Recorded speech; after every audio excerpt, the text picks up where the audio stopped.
Hello, everybody. Welcome to the Political Vigilante. My name is Grab Elwood. It is Wednesday, October 28th. You are watching and listening to the Political Vigilante, also streaming live on the Rockfin and the Facebook. What's up, Facebookies, Facebookertons, Rockfinners? How are you?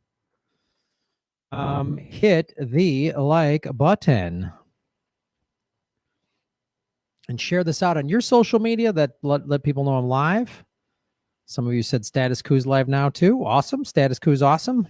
Have two windows open. One thing that I do with all of my live streams, as soon as tonight, I did this yesterday. As soon as the live stream's done, I will pull it off of YouTube and make it it'll be available to $10 Patreon members. And if you're a premium member on Rockfin, you can watch the whole thing unedited, front to back. So if you miss some of it or you want to watch another show and then watch this one later, that's an option you can do. And you're also supporting the show. If you do Rockfin or Patreon, it's a great way to support the show. I'm going to share this out about social media. Boo, boo, boo, boo, boo, by Twitter, by tweet twats, twitty twats. Whoa, that's not that we don't use that language. Whoa. I'm going to twat this out. I mean, tweet. Oh, geez. I'm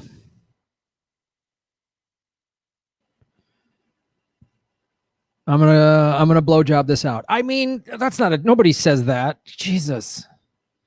Just gonna send a quick hand job and another Twitter tweet. Damn it.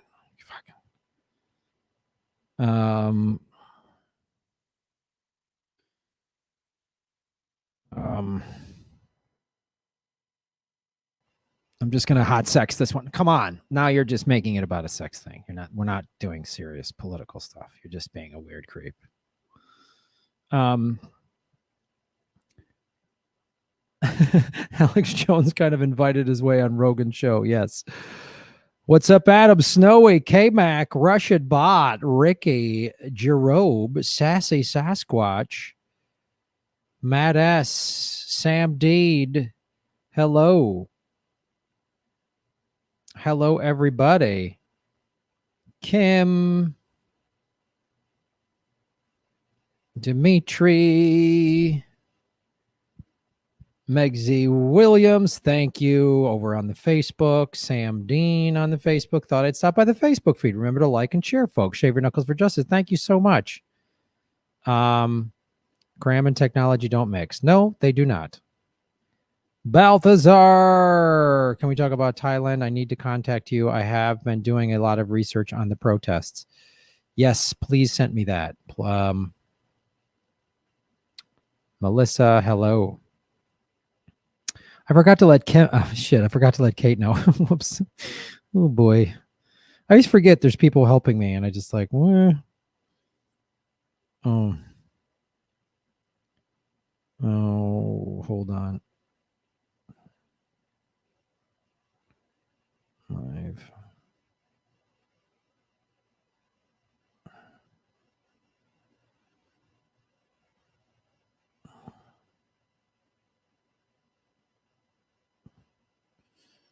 Boo, boo, boo. Sharon of London. Oh, how's London? I haven't been to London in forever. Watch Kim Iverson's latest video. It's really good. Right on. Hit the like button, ladies and gentlemen. 42 likes. Come on down. Let's get the number up there. I just tweeted it. Oh.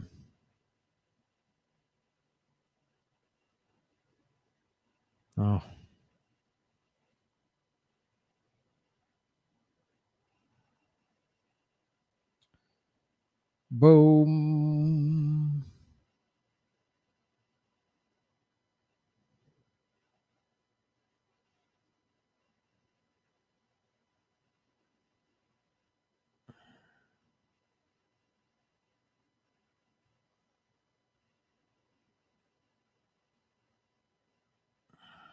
All right, everybody. All right, all right.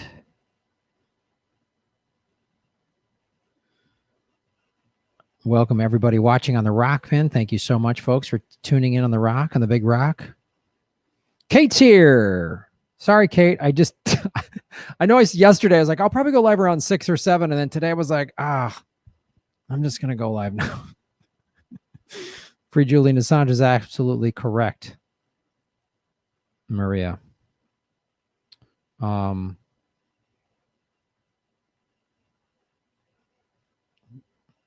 Sam Dean, Shaving Knuckles for Justice, Sam. Great way to support the show is do what Sam's doing. He just hit the dollar icon button, which is in YouTube, and you get to support the show. And I'll put your question up here, and I will answer it. Some of you have had problems because YouTube doesn't want the show to do well. So if that's a problem, you can also go to Venmo. My Venmo is at Graham-Elwood. And if you send me a Venmo right now, and if there's a question in the Venmo, I will answer it. So that's another great way to support the show. And then the good thing about Venmo, there's no fees. I get 100% of the money. You don't pay any extra fees. It's all good. But it's also great what happens here on the YouTuber. Sam Dean has to say, "G'day. Thoughts on Trump exempting Alaska's entire Tongass National Forest from the roadless rule, making more than 9.3 million acres eligible for logging and other development? Utterly disgusting." Yeah, this is the thing. And thanks for bringing that up, Sam Dean. My name is Graham Elwood. You are watching The Political Vigilante. And this is a thing Trump and his allies, his supporters try to say is he's an outdoorsman, right? Like he loves the outdoors. He keeps opening up the way they'll spin this is he opens up, he's protecting wildlands. He's opening up, and these supporters of his either don't realize what he's actually doing, which is every time he does opens up the lands for the because he couches it that way because he knows a lot of the like hunter, fisherman, gaming type people, many of them lean more to the right. So he knows that's, I'm opening the lands up for them and let them hunt because whatever, they're, all these vegetarians in the city or whatever the thing is. And it's like, they don't realize that he always opens this up to drilling, to logging, to all of these things. And then the Republican Party has always pitched that as, environmental groups are, regulation is bad for the economy. It's bad for jobs, which is a lie. It's a lie. Regulation is good for the environment, which is good for the long-term sustainability of human beings on planet Earth. Deregulation only benefits big corporations in the 1%. So all the earthquakes that have been happening in Oklahoma, that's not good for the citizens of Oklahoma, which is a state that typically votes red, right? The explosions that I've covered in numerous states, including Colorado. Colorado has a bunch of fires, really awful fires right now. That's not good for the citizens of Colorado. Colorado is kind of one of those purple states. It can go red, it can go blue. It's not good. So if you live in Alaska, vote for Jesse Ventura and Cynthia McKinney. They're on your ballot as the Green Party candidates. The Alaskan Green Party broke away from the National Green Party, and they did not put Howie Hawkins on their ballot. They put Jesse Ventura and Cynthia McKinney. So if you live in Alaska, vote for Jesse Ventura. Imagine that state typically goes Republican. Imagine if it went green, not blue. Joe Biden is a Republican, not those clowns, but the Green Party, if Jesse Ventura. So the point that Sam is making is true. It's like the roadless rule, making more than 9.3 million acres eligible for logging and other development. Trump is a land developer. He's been a real estate guy since his daddy gave him $1 million because he's a spoiled little rich kid and he's never worked a day in his life. So it's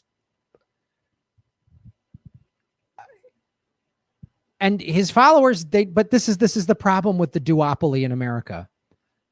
The followers of Trump don't want to see the lies and bullshit and corruption, and the followers of Obama and Biden and the Democratic Party, they just don't want to see it. They just line up behind their team, and the oligarchs win, and all of us lose. you know, anything Trump does is awful. Well, he does this, or someone said it worse, or then he's never held accountable. He's never held accountable by his own base. And the Democratic base, the Vote Any Blue Will Do crowd, they will never hold the Democratic Party accountable, ever. Ever. And their reasons for disliking Trump aren't, there's certain reasons they just skip over. Well, Trump is bombing 7 countries. Aren't you against that? Well, yeah, I don't like the wars, but they're not really going to be against that because Obama's bombed 7 countries. Obama took us from 2 wars to 7. Obama dropped more bombs than Bush. Trump is on pace, thanks in part to a democratically controlled Congress that keeps giving him increased military budgets. Trump is on pace to drop more bombs than Obama, which is a horrific record to break. So, you know, we could be putting all Americans to work with a Green New Deal, but thanks to Bernie backing out and AOC saying she's not bothered by Biden being in favor of fracking, there's not much, we don't have much left, right?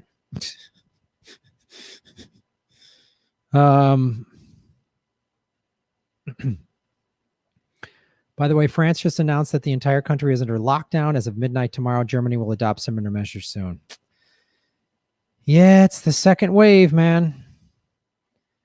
I've heard some people say, well, the second wave, you know, this vaccine is fake and all this stuff.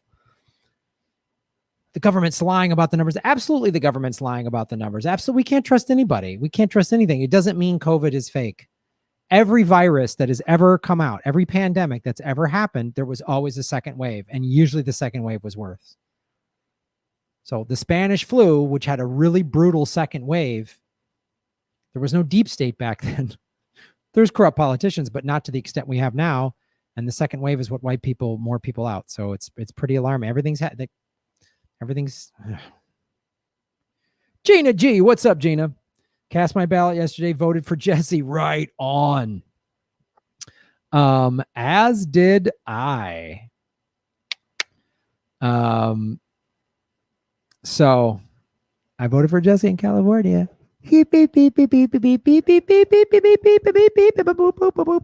Because what if he gets a bunch of votes? You know? If you don't want to vote or you're a libertarian, write in Jesse Ventura, man. Yes, Kate is going to put in the chat the list of all of the states where Jesse Ventura is an official write-in candidate. California is one of those states. So some states don't have that ability. So if you write him in, it won't count. Some states don't even have write-in at all. Some states you have to qualify. You have to be a qualified write-in candidate, which is what the Draft Jesse movement was doing. So Kate's going to put that list in the chat.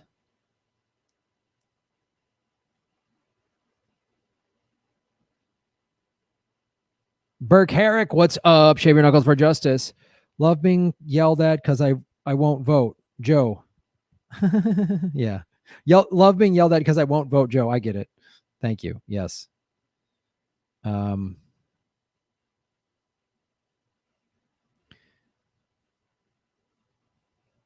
can also vote Green in California. That's an option too.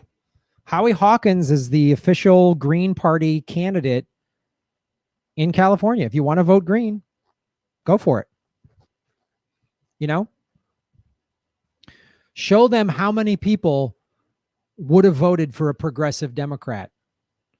Show them how many people, like myself, I said I'm not voting for a corporate Democrat. I said it from day one, and I'm sticking to that word. So,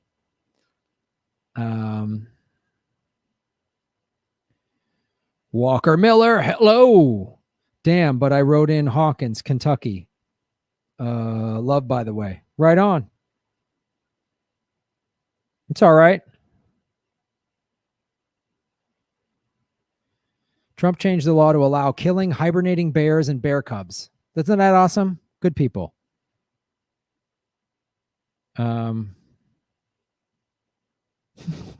Which STD you want for the next 4 years?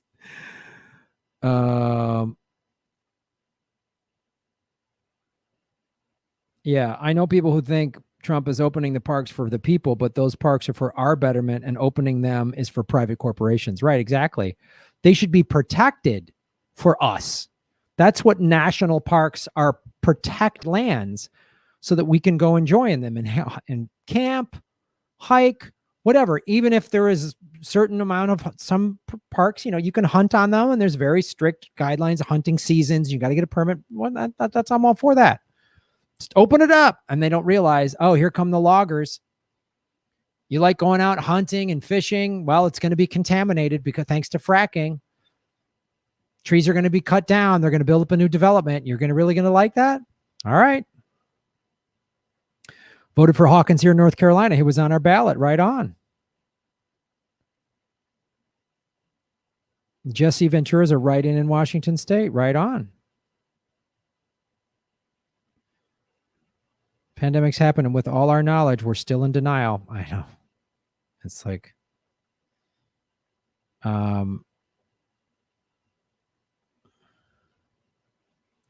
voted for Green in Pennsylvania. Right on. Jesse Ventura, I'm going to put this up here. Jesse Ventura is an official write-in. Your votes will count in California. Pay attention to these states if you haven't voted yet.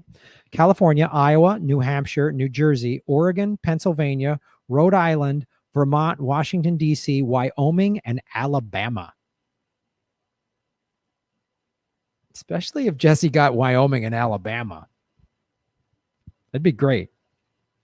That's a great thing, is if Jesse gets Alaska, then all of that, Graham, your third party is helping Trump win. Well, really? We just took away 4 electoral votes from him in Alaska. Huh. What does that mean? What happened? I thought they'll be like, yeah, way to go, Jesse. Well, I wanted him to run for the Green Party. If he was a Green Party candidate, I'd be pushing him for the Green Party. And then you'd be like, oh, Graham, you're hurting Biden. Oh. It blows up that stupid neoliberal, you're wasting your vote, or your third party vote helps Trump or whatever. You'll hear all these Trumpers in Alaska say, you helped Biden by voting for Jesse Ventura. Exposing the completely broken thinking of people that think this two-party system is effective. So California, Iowa, New Hampshire, New Jersey, Oregon, Pennsylvania, Rhode Island, Vermont, Washington, D.C., Wyoming, and Alabama. If you're in one of those states, you can write in Jesse Ventura. Isn't that cool? Jesse Ventura is on the ballot. He's on the ballot. He's not a write-in candidate in Alaska. He's on the ballot. Him and Cynthia are the Green Party president and vice presidential candidates in Alaska. It's the only state where they're listed on the ballot. Voted Green in California, right on. Wrote him in Iowa, outstanding. Alaska, Jesse Ventura on the ballot with Cynthia McKinney, absolutely.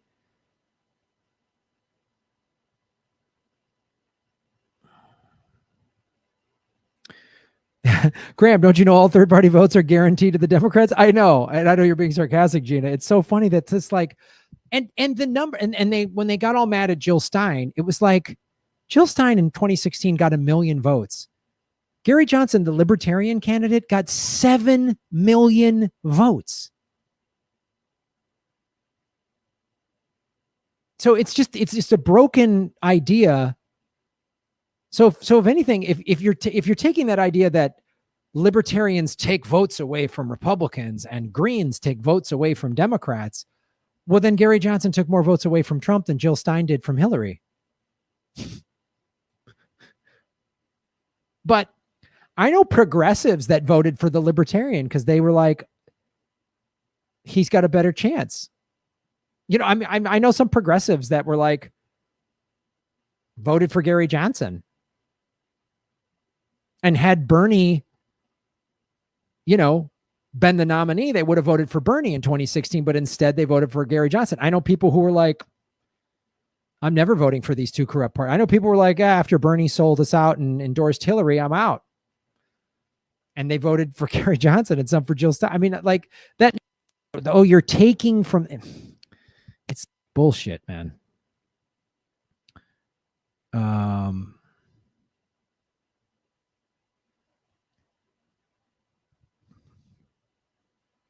False dichotomy alert. That is Dr. Jill Stein.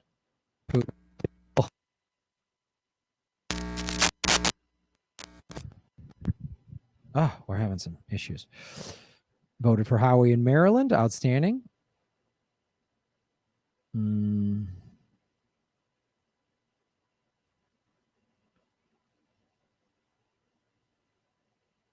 Was fear-mongered into believing Trump's a unique existential threat to the free world. Trump's awful. There's no, look, Trump is awful, and he is going hard into the fascism. He really is going hard into fascism. Now, that was all set up thanks to Obama, Bush, and even Clinton and the first Bush. I mean, this has all been set up for Trump to do. It's not like he just tricked how is he doing? Like on down the line? Because we are a corrupt, collapsing empire? Please ask Alex Jones in your podcast. I don't know, Alex, but I mean, I'd have him on. Yeah, you can also vote for the Peace and Freedom Party. So in California, the Green Party is on the ballot, and I'm going to get you the California ballot. Hold on.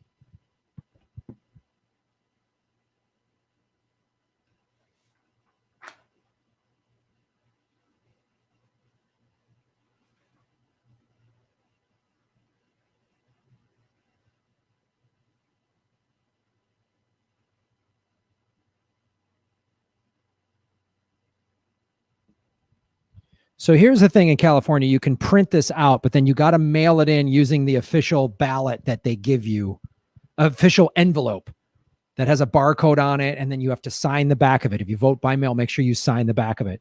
So, one of the city council you had to pick 3 different city council members in Santa Monica. Santa Monica is its own city. So I cannot vote for the Los Angeles mayor or the Los Angeles City Council. I have to vote for the Santa Monica mayor and the Santa Monica City Council. I don't think the mayor is up for election, but so I wrote myself in as one of the city council members in the city of Santa Monica.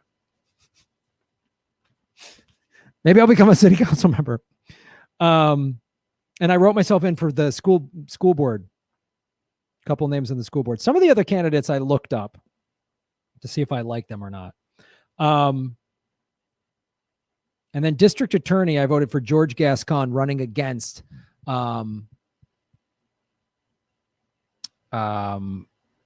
Jackie Lacey. Jackie Lacey is the district attorney that will not prosecute LAPD. And there's been protests every Wednesday outside of her office for like the last year or so. And then the Wednesday after George Floyd was killed, that protest got huge and it took over a freeway and a cop went nuts and it was a lot. And this judge of the Superior Court, office number 80, Clint James McKay, I voted for him. And then I voted yes on measures 14, 16, and 18, no on measures 20, 22, and 24. I wrote in there, you can see right there. Too bright.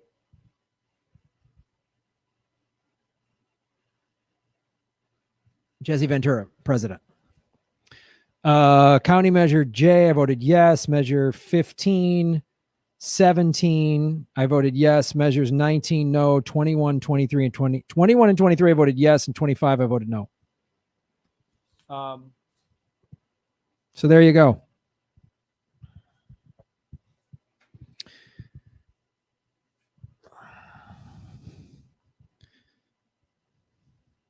I will vote green just to help build up the party. Yeah, that's a very valid thing. A lot of people want to vote Green Party because look, if Howie Hawkins, and I don't agree with that guy on everything, but I get the notion that if Howie Hawkins gets 5% of the vote or the Green Party gets 5% of the vote, it gives them more federal funding. It's a thing. So, excuse me, there's a long-term play on that. Also voted for the communist congressional candidate in Vermont, Christopher Haley. Awesome. That's good.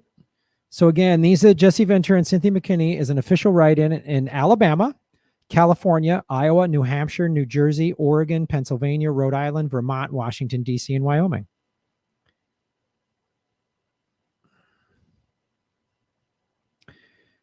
If billionaires decide to dominate Bitcoin, then we were in the very same boat, are we not? No, it'll just raise the price. You can still buy fractions of Bitcoin. They'll buy up a lot of it, sure, but it'll also then drive up other currencies that have a lower entry point. Because it's decentralized and it's used by the blockchain, they can sway the market a little, but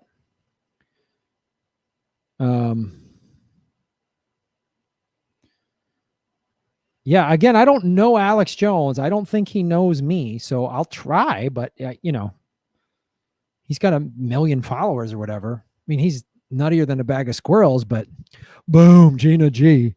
Have you seen the Patagonia documentary called Public Trust? Free on YouTube, and it is fantastic. Talks about the public lands. Maybe that's what you're already talking about. Well, not necessarily. I don't know all the specifics about that, but Gina, thank you for bringing that to our attention. So everybody, I'll check this documentary out too. Public Trust is the name. It's Patagonia put it out there. It's free on YouTube. Patagonia is a pretty solid company from what I can observe. First of all, they're one of the companies, they're giving their employees Tuesday off. I've heard about a bunch of bigger companies and some small business owners giving people Tuesday off so they can go vote. Because Tuesday should be a national holiday. Everything should be closed. It should be like everything's closed. There's no mail, there's no banks, there's nothing to do that day except go vote. I mean, the vote by mail is pretty impressive. There's already been, as I was watching the news this morning, 70 some million mail-in ballots have already come in. So it's going to break voter turnout. The other thing, Patagonia, when I was working at Fuel TV, which was this like extreme sports cable channel, in like 2009, 2010, 2011, 2012. In there, I was working for Fuel TV and I'd cover some surfing events. So I was like the comedy reporter, I'd go to some surf. I covered some like dog surfing thing or whatever. And they had this late night show that was fun to be on every once in a while. And you didn't get paid almost nothing, but you get free shit.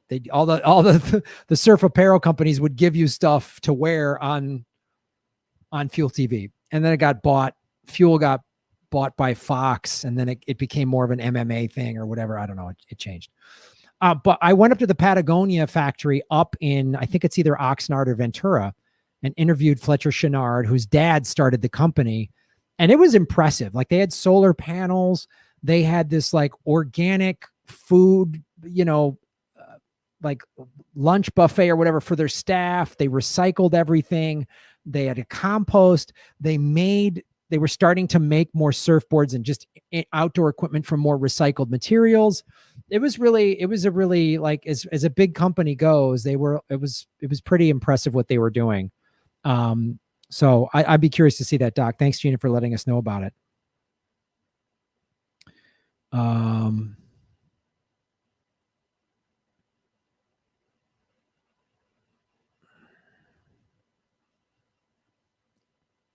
I voted live streaming for H2O. Nice. I was frightened into voting for Creepy Joe. That's all right. Graham, your subscriber count has been stuck on 73,100 for the longest time. Thank you for bringing that up. I should let you know it was at 73,005 or 600. They've literally pulled 4 or 5. They've been unsubscribing people at an alarming rate. I was all set to pass 74. I was going to get to 75. And my goal for this year was to get to 100,000 subscribers. It's still possible if I get some huge video that goes viral and gets 1 million views or something like that, or I have somebody on the show like Alex Jones or Joe Rogan or some big person like that, or if I go on Joe Rogan's show or if I'm on one of those big shows, then yes, I'll get a huge, my exposure will go way up.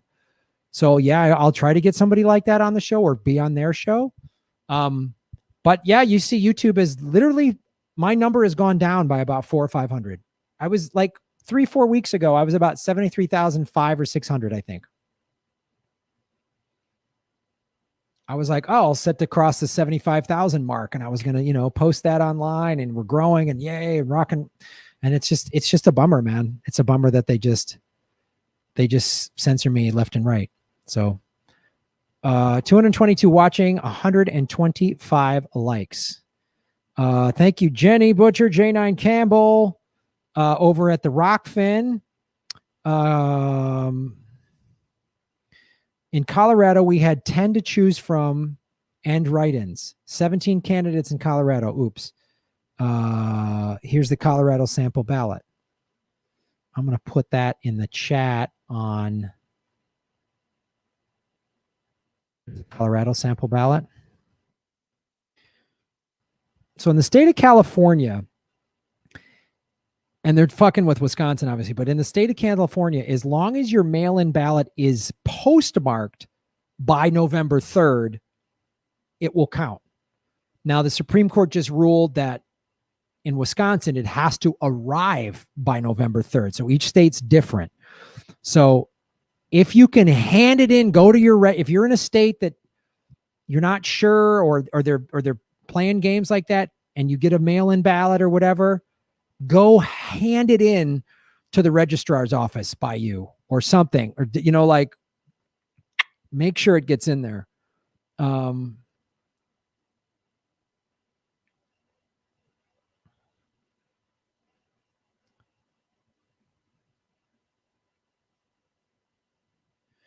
Here's a question. Will Jesse take away more Trump's or votes or Biden votes? Great question. That's why I was so intrigued. I wish Jesse would have full on run, because he would have taken away some votes from Trump. Absolutely. Because of his libertarianism.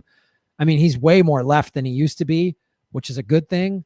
But the fact that he's an ex-Navy SEAL, the fact that he speaks so directly, he would wake people up. I think the big block that Jesse would have energized, he would have woken up the 100 million people that don't vote. A lot of those people said, no, I'm going to vote. I don't vote. Both these parties are corrupt. I don't give a shit. I'm going to vote for this guy. You know?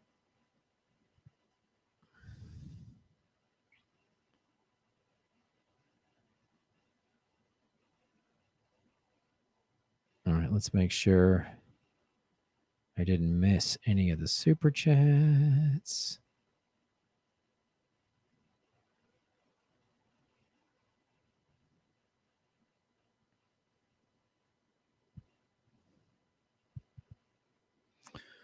Oh, I missed a couple. Hey, Mares, shave your knuckles for justice. I think they're likely anticipating a lot more write-ins. How high will they turn up the fractional counting magic vote than general strike? Oh, I see what you're saying. Yeah, I know. It's going to be interesting how many people then actually show up on election day.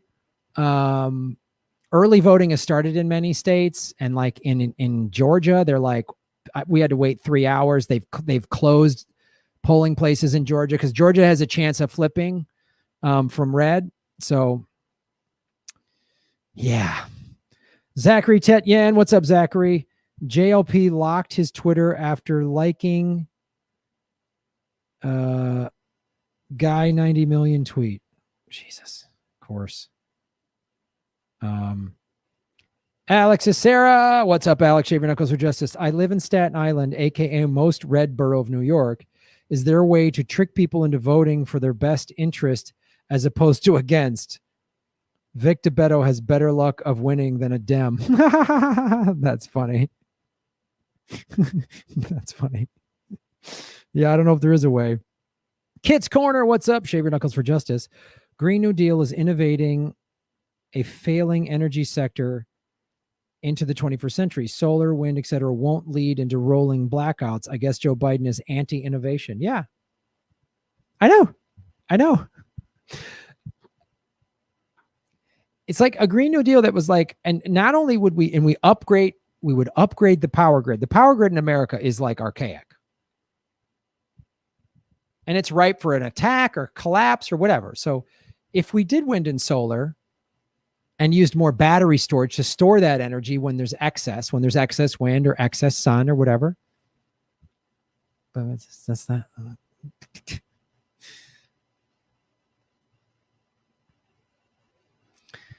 The Green New Deal could be this amazing thing that would just revitalize this whole country and the world. If it was done correctly, not a fake green, a real one. But that's not what's happening. Instead, America is going to collapse into a fucking crazy civil war, and we're going to have all these idiots fighting with each other rather than fighting with the billionaires. And meanwhile, your handwriting is impeccable, Graham. Yeah, it's through you go to the California Registrar's website, and the one thing the write-in candidate, you can only put in 2 names. So I put in Jesse Ventura. So I don't know if I should put in Ventura McKinney, because you couldn't write out both names fully. It was a little,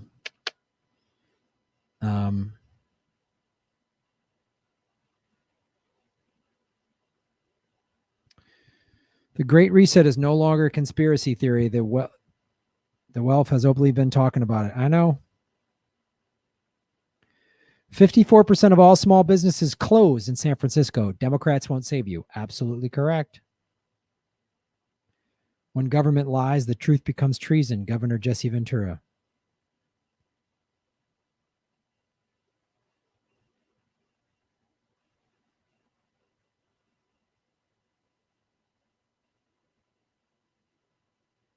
It wouldn't let me do it on the computer website, a VP pick. It just let me do Ventura. So I'm going to write next to it, handwritten, Jesse Ventura, president, Cynthia McKinney, vice president. Gavin Newsom is Nancy Pelosi's nephew. Oh, God. Graham voting Ventura. Yes, I am.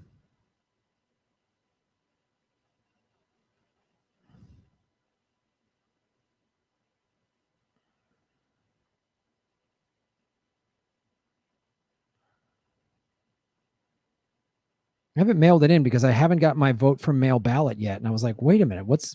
I had to call. I was on the phone yesterday. Like, where is it? And they're like, oh, we'll send another one out. I'm like, oh, Jesus, I need that envelope. Dark Shield, boom. Graham, Google the Great Reset. We Forum is pushing it. All right, I will.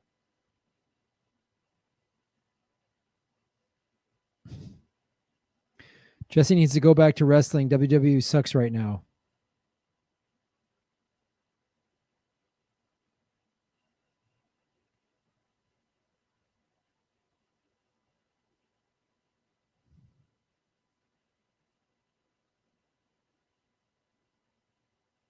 The closest to Mike Gravel, Nina Turner, Jesse Ventura policy believers we can get, the better a chance we have to see. Oh, yeah.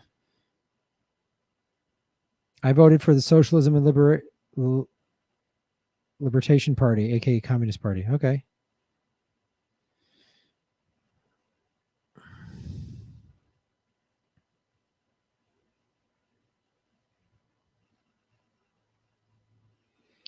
Kit's Corner, Shaving Knuckles for Justice, Kit. Think of an idea for a new horror flick involving Nancy Pelosi as an ice cream eating psycho who slashes and sells victims to Wall Street vampires. Thoughts? What's it called? Election 2020? Is that the name of this movie?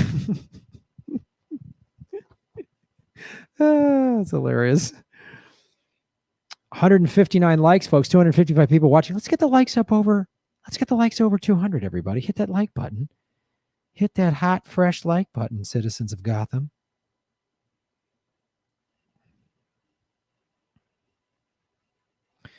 I need pandemic relief. Seriously. No, I know, man. They still haven't figured out a stimulus bill. The stock market has gone down. Bitcoin kind of decoupled and broke away from the stock market. Although today Bitcoin's gone down a little bit. It was at 13,700. It's down to like 13,100 for a while. So if you're paying attention as Bitcoin, you can buy fractions of Bitcoin. I own I can't remember, you can buy like 0.1%. You can buy $200 worth of Bitcoin or whatever. Ventura McKinney, make sure they are spelled correctly. I will. Graham is an elector. If Ventura gets enough votes, Graham might be able to vote for Ventura in the Electoral College. Pretty cool. See? I'm an elector in the state of California. So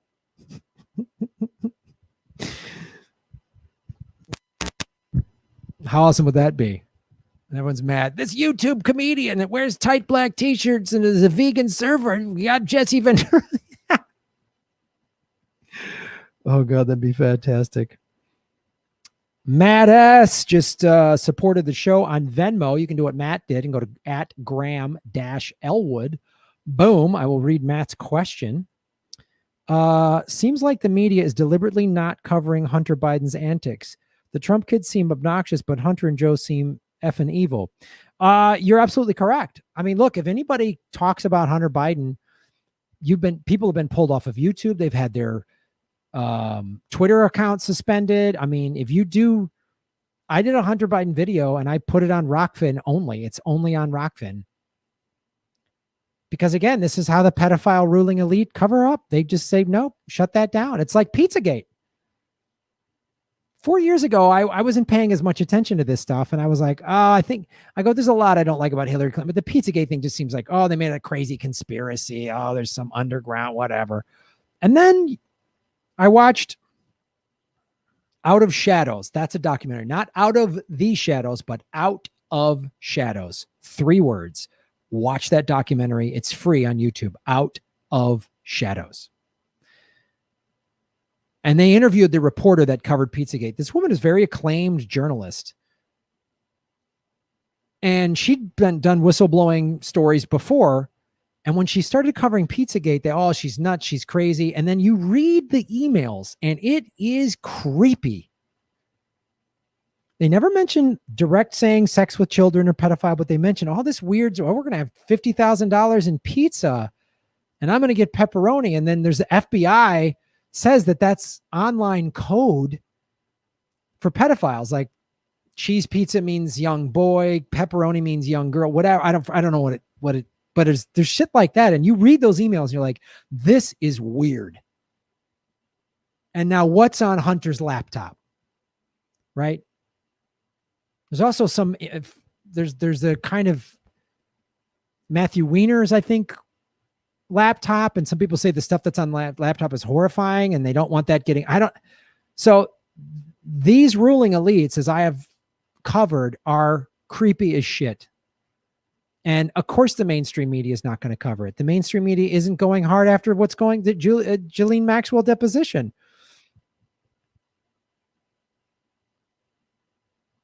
Anytime you see a Victoria's Secret ad on one of the big networks, that's Les Wexner. That's his company. So that's buying influence so that his name is not mentioned on the major networks. They're not talking about that his name is mentioned in the depositions, even though Maria Farmer said he's the head of the snake. So I think Hunter Biden Trump's kids are just awful rich kids. But yeah, the Biden seems super creepy. Super creepy. Meth kills. Yes, it does.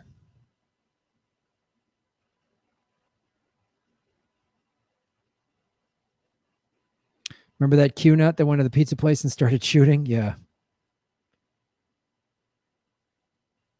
Just because it's a conspiracy doesn't mean it isn't true. There are lots of conspiracies. Conspiracy theory is a term the CIA came up with in the 60s to discredit whistleblowers, specifically the JFK assassination. Yeah.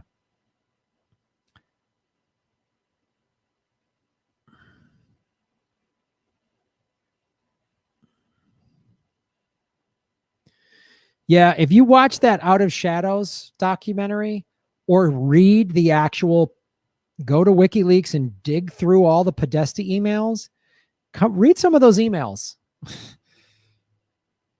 It's like, what are they? This is really creepy. The way they talk about pizza is really creepy. And spirit cooking, what's that? It's creepy, man. I signed up. The Draft Jesse movement had me sign up.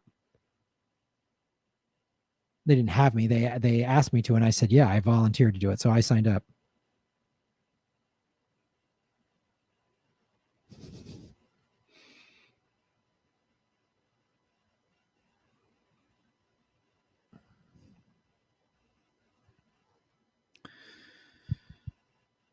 $184 likes. Let's get the likes over 200. Let's do a segment. Pat the Batman fan, put any of these people under a microscope, you'll see a lot of bacteria. You got that right. You got that right indeed.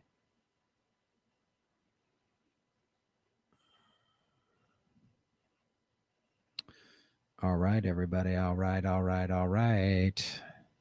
Let's do a segment. What do you think segment, kids? I've been yapping for an hour. Let's get into some pre-produced yapping.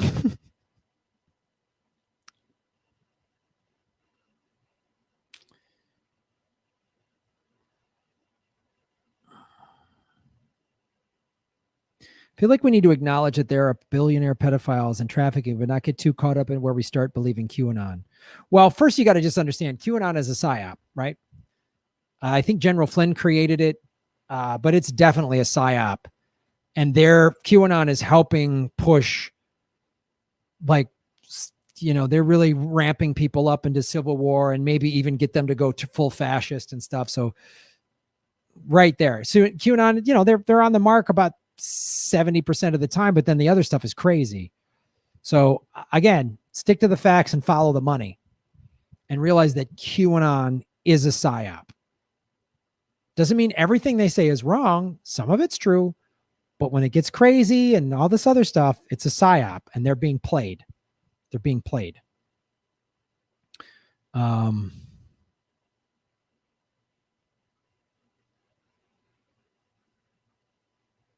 I missed your super chat, Melissa. All right, let me go find that. I'm sorry, Melissa.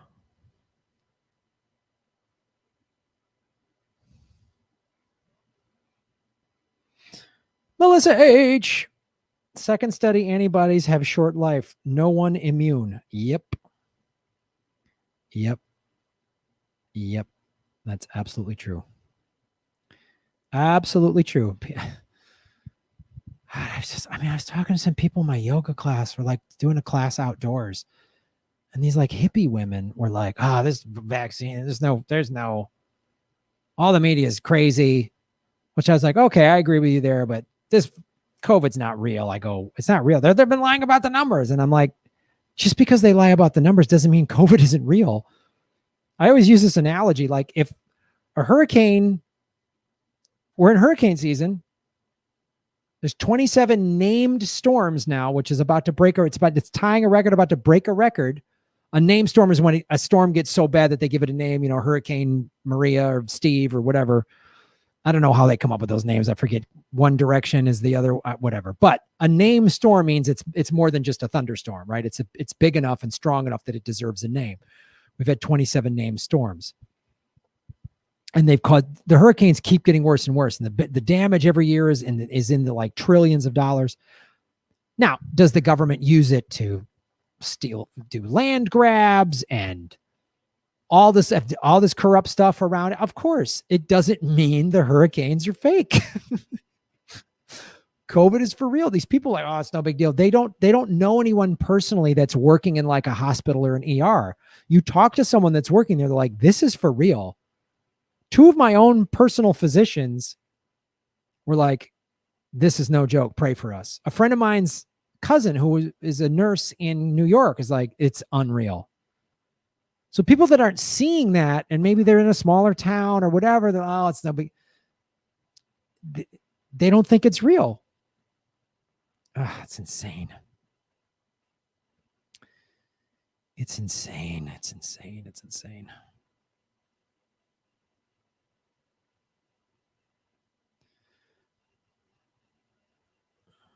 The latest Christy I video just dropped. Awesome.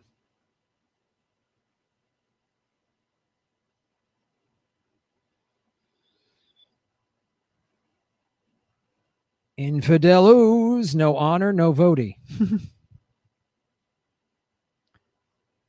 Boom.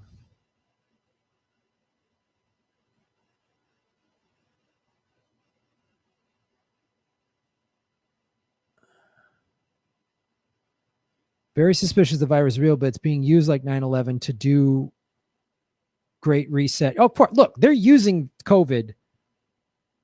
The first CARES Act was a money grab. I mean, they're using COVID to do all kinds of, they want to trace us. They want to inject us with a thing, a vaccine that has a chip that can track us, the contact track. I don't trust any of that. It doesn't mean it's like 9/11 happened. 9/11 is for it happened. You can't tell me the towers didn't fall down. It happened. Now, did the United States let it happen? Did we help it happen? Did we know it was going to happen and just sit by and do nothing? And then when we're like, we're letting these terrorists, they want to take down these two buildings. Great. While they're doing that, why don't we put some charges on building 7? Like it could be any of those things, but I think COVID's real. It could have been concocted by the United States. What was that, Event 201 or whatever we've talked about with Whitney Webb? They could have said, yep, let's concoct this virus. It's going to be very dangerous. It's going to attack and it'll kill a lot of people. So it'll get everybody terrified so we can lock everything down and stake everything.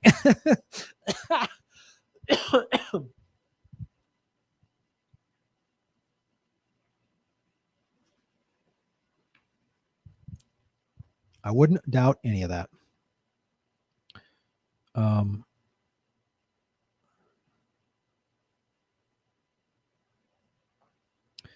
Whitney Webb can explain source of QAnon. It is PSYOP, use conspiracy to push people to trust the government. See, that's the thing why I don't trust QAnon, because it's like all this evil, this pedophile sex trafficking ring. Okay, I'm in. These global elites in, got it. But Trump's our savior. That right there that's when you know it's bullshit. To push people to trust the government, trust the plan crap, trust Trump's intel agencies will save us. Yeah, that's when you know it's bullshit.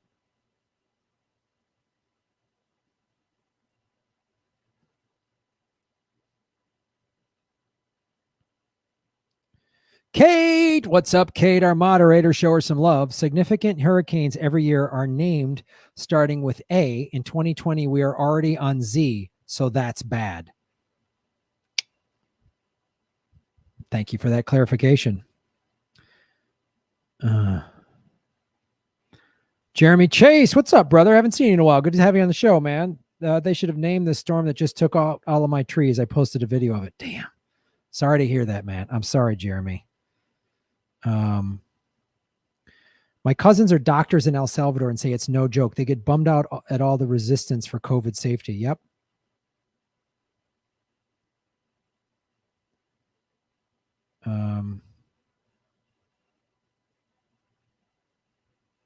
Check the Great Reset from the World Economic Forum. All right.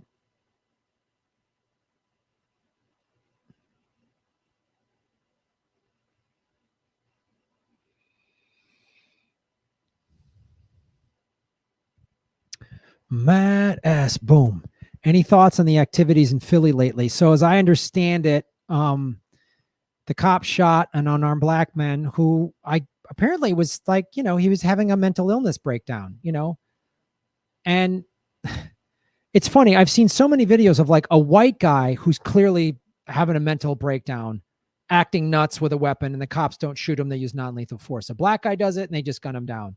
And now there's protests. And of course, some of the protests have gotten violent, which part of it is people are just fucking pissed off, and I don't blame them. I don't encourage that, but I understand it. And some of it, I guarantee you, will be undercover cops, whatever, private intelligence. And now they're putting in martial law. I mean, it's just like this keeps happening. It keeps happening. It keeps happening. That's why when the NBA went back to playing basketball because Obama told them to, I was like, you guys you missed this opportunity, because there's going to be another shooting. And of course there's been several.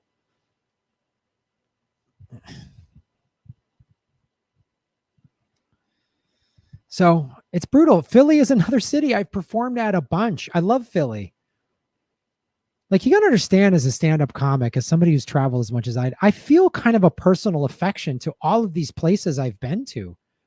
I've performed all over the place, man. Both Dakotas, Montana, Idaho, Colorado, Utah.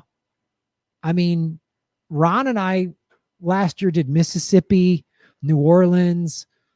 We've gone all through Florida. We've done Atlanta. I've been all over this country. So when and Philly, I've performed Philly numerous times. Ron and I, when we were there last year, we sold out 2 shows. We did 2 nights in Philly. It was awesome. I met some of you there. It was great. And to see this, it's unfortunate. It's the same story. The cops overreacted. It's an unarmed black man, so they're just going to shoot first and ask questions later. Jacob Blake's dad and uncle went to my high school. I played football with Jacob Blake's uncle, Justin. We went to high school together. I haven't talked to him in years, but that's my high school. Philly is a city I've performed at. I've had great time in Philly. When I was there last summer doing 2 shows, one day I went to all these museums in Philly, the Philadelphia Museum of Art. I've done a story on the employees unionizing. Damn it. It's just like watching all this shit is just so hard to watch, man. I feel like no matter how much I yell about it on this show, it's like no real change is happening. I appreciate all of you, but it's like, and then I see my subscriber number go down. I should have 500,000 subscribers. I should have at least 150, 200,000 subscribers, at least. That's so. But I'm glad you got the super chat to work, Matt.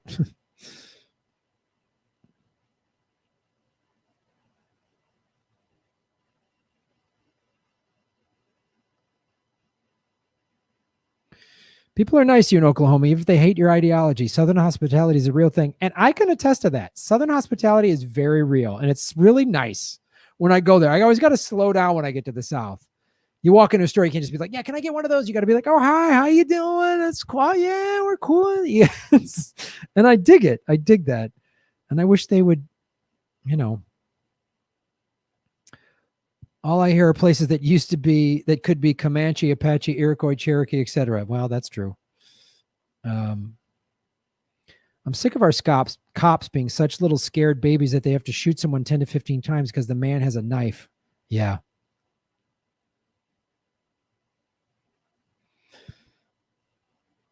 Ice Cube just dropped some NWA truth. We have no obligation to vote in an illegitimate system. It's damn true.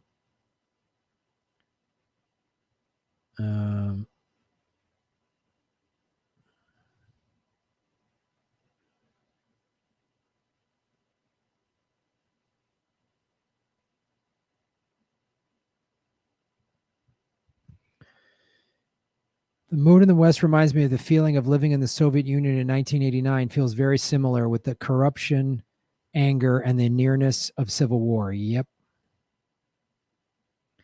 Go vegan. These pandemics happen because of animal exploitation. If not, it will just get worse until everything on the planet is extinct. Could not agree more.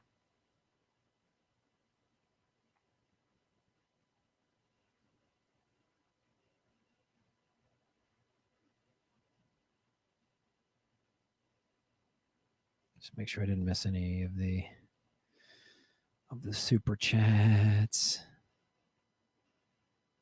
All right. I said I was going to do this segment. I got to do this segment.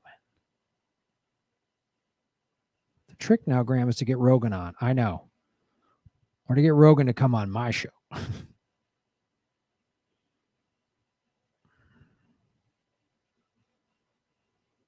right.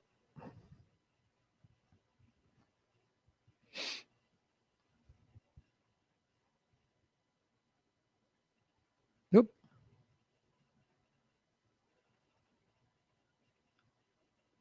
Hello, everybody. My name is Graham Elwood, and you are watching The Political Vigilante. Look, the graphics. I thought you guys probably thought I forgot about them. I have not forgotten about the graphics. You're all making Gotham great again by supporting the show. One of the great ways to do it is to go to patreon.com and do what Lauren D'Alessandro has done. She has supported the show from day one. Sent us this from the street. So this is a right-wing publication. This is a very conservative publication, but the stats are the stats. 10% of adults didn't have enough to eat in the previous 7 days.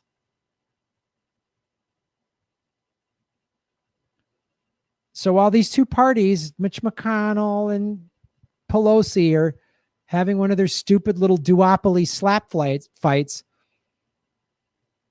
there's people not getting enough to eat in the richest country in the history of the world. Gee, I wonder if that $4.25 trillion that was given to Wall Street in the first CARES Act Gee, I wonder if that was given to the American people, if these stats would still be this bad. 10% of adults just in the last week. So here's the food sufficiency of the last 7 days. I'm going to break into the specifics here because I know there's a lot of numbers on the page, but I want you to just take care of that. If you look at this. So on the left, the age groups, right? They got 250 million people, basically, roughly.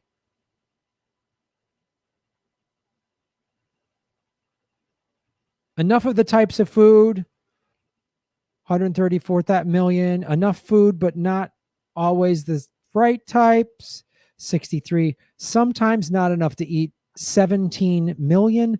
Often not enough to eat, 4.9, almost 5 million people.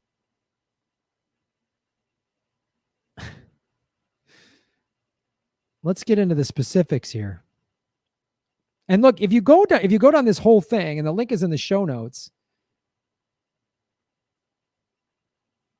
it's even for men and women. It's the worst age groups are 25 through 54 are basically the same number.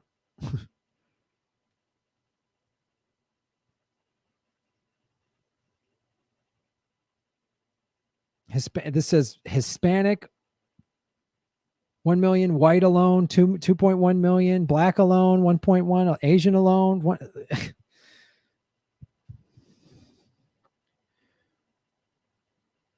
So look at these age groups here. You've got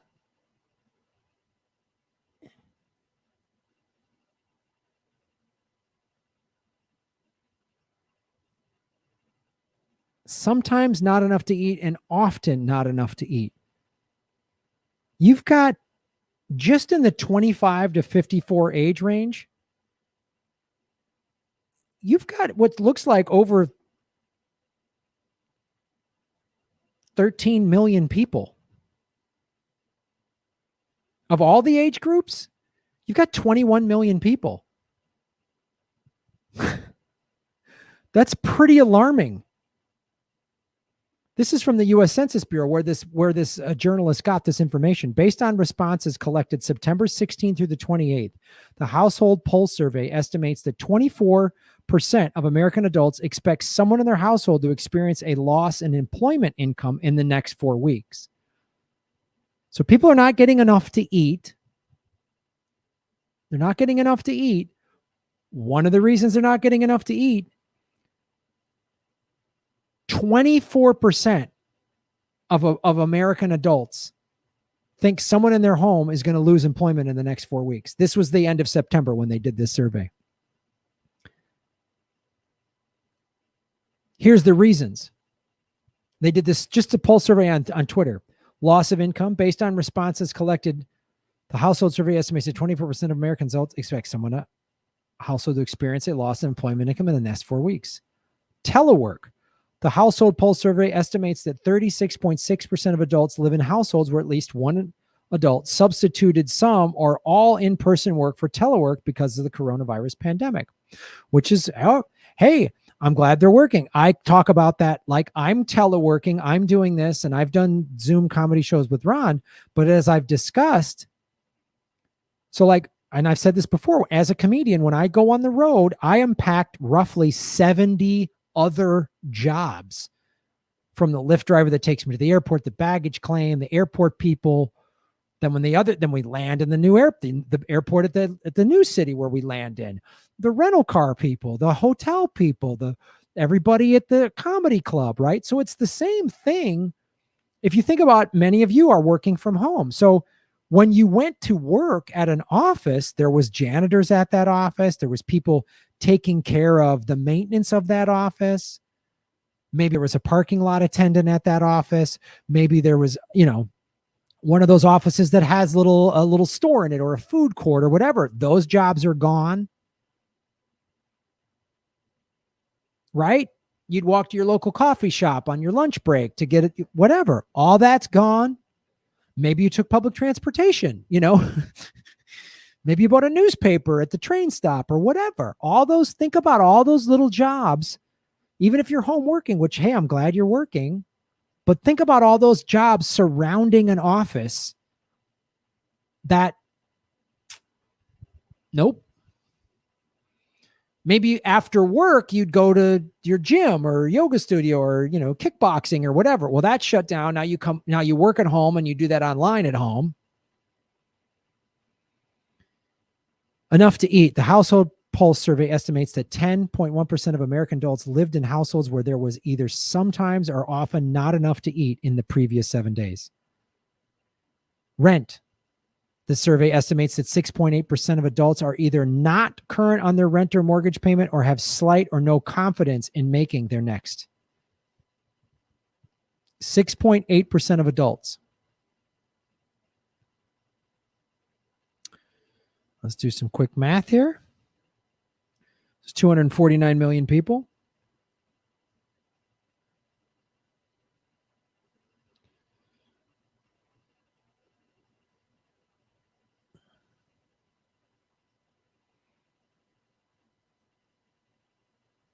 You're talking about 16, almost 17 million people in this survey have slight or no confidence in making the next payment. Eviction estimates that out of adults living in households not current or rent on mortgage, 32.1% of eviction or foreclosure in the next 2 months is either somewhat or very likely.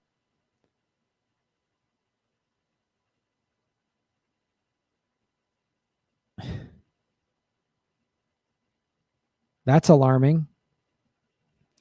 Estimates meeting expenses that 31.9% of adults live in households where it has been somewhat or very difficult to pay usual household expenses during the coronavirus pandemic. Somewhat or very difficult, meaning the other expenses, electric bill, phone bill, whatever. Canceled plans estimates that 81.7% of households with post-secondary educational plans had those plans canceled or changed significantly this fall. Not going to college. I was just surfing with a kid who was like, yeah, I moved here. My brother lives here, and my senior year of high school is shot, so I'm just studying classes online on a local community college, and I just thought I'd come here and surf. That's what he's been doing all summer and into the fall now. 249.2 million people. 134 million people had enough food of the right type. 63.8 million people had enough food, but not necessarily the right type, meaning maybe they're not eating as healthy. That's what that means. That's kind of significant. Like, oh, we used to buy all this nice, fresh, organic food. Organic food's too expensive, so now we buy, or rather than having fresh whatever, we're eating more just like pasta, rice, big starchy stuff that's not, we're we're just getting loaves of bread at the discount or whatever, just not as healthy. 17.3 million people did not have enough to eat.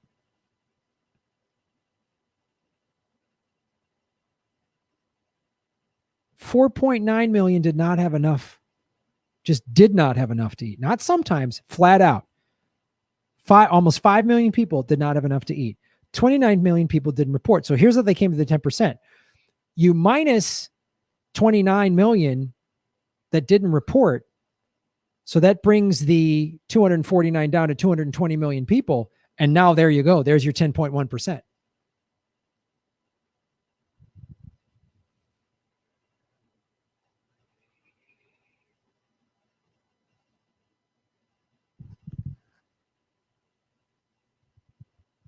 And they can't find us a stimulus bill. But Wall Street got taken care of. The big corporations got bailout money. The airlines and all them. Okay, you're going to give a big corporation like a big airline, you're going to give United or American Airlines a bunch of bailout money. That better be going to the employees. But it's not. They're getting furloughed and laid off. But the executives, I bet you they're getting their money. I bet you the executives are getting enough to eat. Jeff Bezos having a hard time getting enough to eat? Bill Gates having a hard time? Are the Clintons and the Bushes and the Obamas and the Trumps and the Bidens, and are they having a hard time eating? Is Nancy Pelosi, did she have to sell one of her ice cream fridges? No? Huh.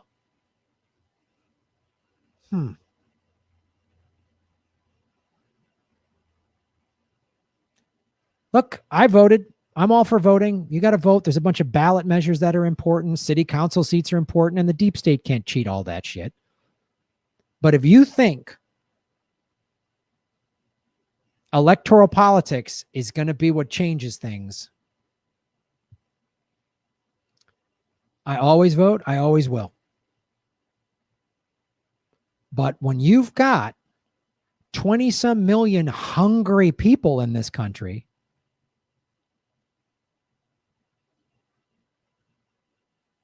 and 30 million looming evictions coming, and more layoffs are coming, what's next?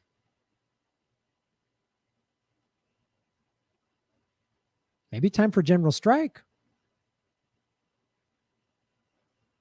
Maybe it's time for peaceful nonviolent resistance. I don't know. It's going to be tough. I'm all for peaceful nonviolent resistance. The draconian police departments that have been given military-grade weapons for the last 30 years, and thanks to like the Biden crime bill and the Clintons and the Bushes and everybody else,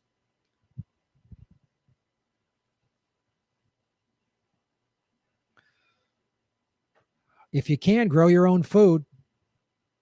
I'm starting to learn that myself. I'm starting to learn that myself. I'm getting into cryptocurrency. This economic system is collapsing. And it's because all they've done is bail out big corporations. And the Democrats don't give a shit about you. The Republicans don't give a shit about you. Trump doesn't care about you. Biden doesn't care about you. If Biden wins, he might handle COVID a little bit better. He might be some stimulus stuff in there, but he'll make sure the big corporations are taken care of. I don't know. Have you had enough? Have you had enough? That's why they're pushing us into a civil war. Because notice nowhere in that breakdown was like, well, red state voters are hungry, but less than or more than blue state. That doesn't matter. When you're screwed over by the billionaires and the oligarchs, this red blue shit is just, that's a scam to keep us divided. They want us divided, distracted, and afraid. They want us fighting with each other in the streets. Because if we're fighting with each other in the streets, we're not storming the castle. But there are protests outside of Jeff Bezos' home. In Los Angeles, they've had some. In one of his homes in Washington, D.C., they put a guillotine outside of it. Jeff Bezos could single-handedly end homelessness in this country, and anyone who's hungry right now, he could end it. One guy, could end it all alone and still be a billionaire. Record profits he's enjoyed the last 7-8 months. Record profits. The oligarchs that control this country and the world have had record profits since the shutdown. While people going hungry, those numbers keep going up. Those assholes keep making money.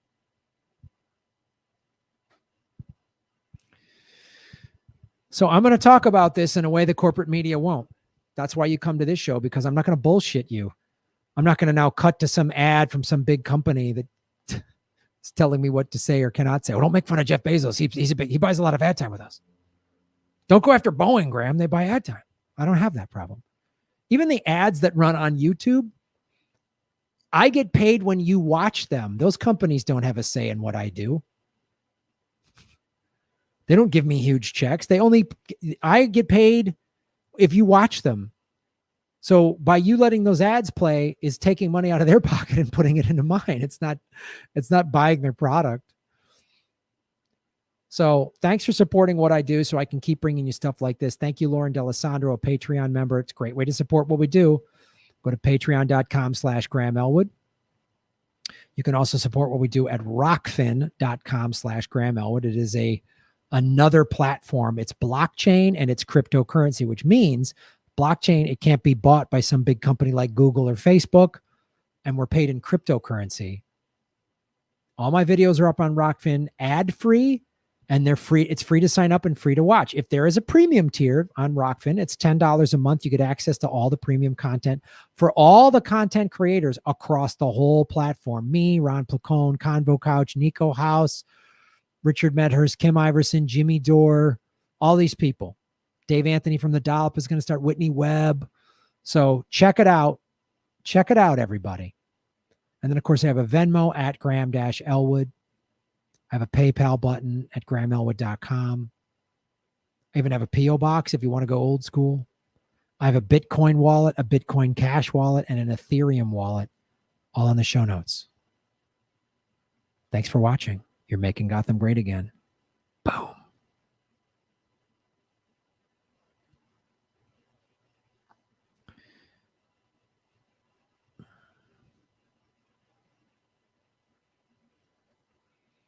Kate has a great suggestion here. Open up a second window and just let my videos play. That really helps the show. Matt S. Boom, Matt. We have 300 people watching, ladies and gentlemen. Hit the like button. We have 251 likes. Let's get the likes up to 300. What do you say about that?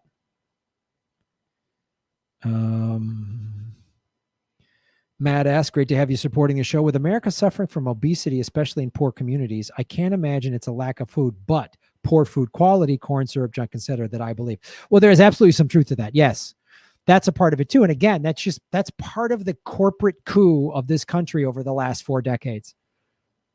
They put high fructose corn syrup in everything. There's corn subsidies that help make that happen. The sugar lobby, if you watch the documentary Fed Up, the sugar lobby has spent money to lobby Congress and the Senate to pass legislation to not hold sugar companies, to do several things, to not hold sugar companies as liable and to hide the science showing how awful sugar is for you. When I'm mood swings or I get depressed or I'm irritable, I always go, wait a minute. And it's usually like I slipped up and I had something sweet, or you know what I mean? Like, all right, I'll eat this dessert or something. And I'm like, boy, I had too much sugar. It's awful for me. Well, that was the sugar lobby that just unplugged my microphone. No, I always want to hold it down here, but then I accidentally hit this button. So I just got to hold up top. I just got to grip the shaft a little more. Just grab the shaft. Not, and I don't wear rings. Just hold it gently, but firm. Grab the shaft. Just grab the shaft. No, but you're absolutely correct, Matt. I mean, that's a big part of it too. And thanks to Monsanto and the sugar lobby and all this other crap, our food is pumped full of so much garbage.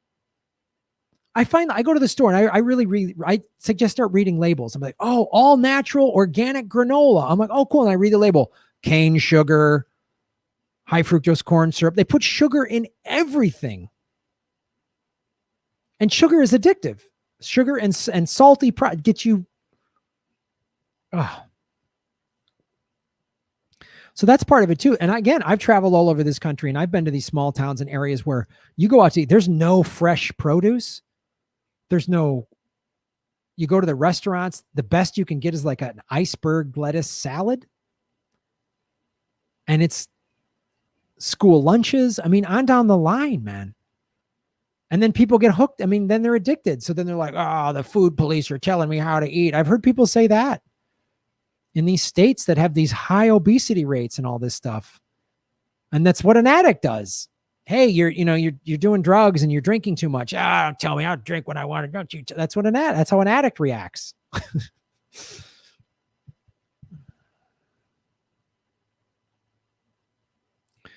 Jeff Bezos is laughing at Antifa shooting a Proud Boy in the chest rather than fighting against him. You got that right.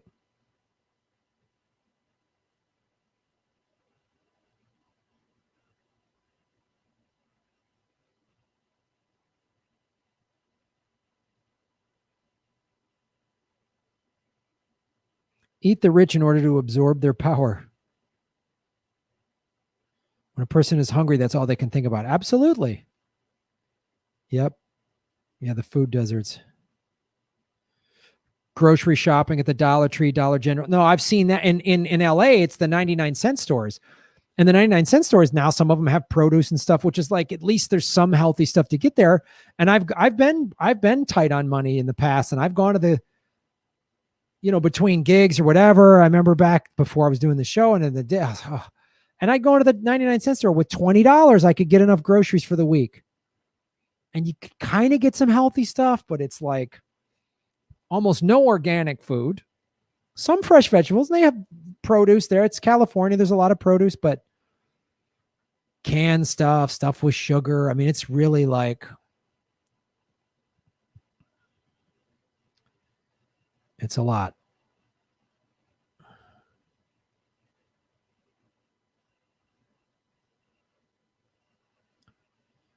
There's a super chat in there. There we go. Jeremy Chase, what's up, dude? Good to see you here, brother. Keep doing what you do, Graham. Don't ever give up. Thank you so much, Jeremy. I remember you'd come on the live chats when it was me just talking into my phone with that blue light behind me. So I appreciate it because of folks like you. And I get some people who come to the chat a lot and then they get busy or whatever the schedule. I get all that.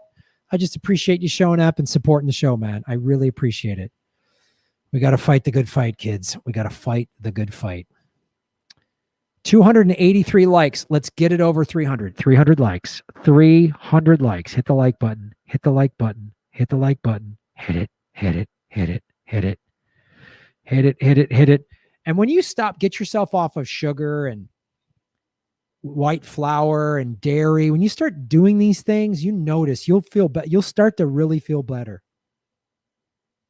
You'll start to really feel better. Hit the like button. Hit it. Come on now. Yeah. Yeah. Hit that like button. Get it. Get it. Yeah.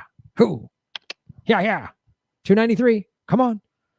7 more, 7 more, 7 more. There's 7 people who have not. Oh, 4 more people. There's 4 people who have not hit the like button who need to do that right now. If you do not do that, the world is going to explode in 5, 4, 3, 2, 2.5, 2 3/4. There, 300. Oh, we did it. Good business.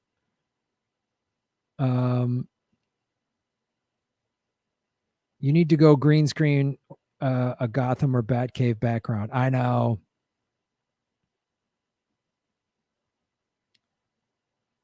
Compare that to the food you had in Australia, mate. Yeah, the food in Australia was so good. So good. A couple more super chats in the Mizzix. Plantastic Life. What's up? Good to see you. Book recommendation, Salt, Sugar, Fat by Michael Moss. Yep. That's why if you look, and this is a great topic, Plantastic Life, Dominic. Big plant-based life person. Salt, sugar, and fat are highly addictive. And that's why food manufacturers and fast food companies know this. Right? The fries are, they're so salty and they're saturated fat and they taste great because it's telling your taste buds, oh, this is good. It gets you hooked on it. Same thing. All those, and sugar, you eat something sugar. Then all of a sudden I'll do that. I'll have like one sweet thing. I haven't had sweets in forever. And then all of a sudden I'm like, I'll get vegan ice cream. It still has all this sugar. Like, no, boo. Read labels. Read this book that Plantastic Life is talking about, Sugar, Salt, Sugar, Fat by Michael Moss. And then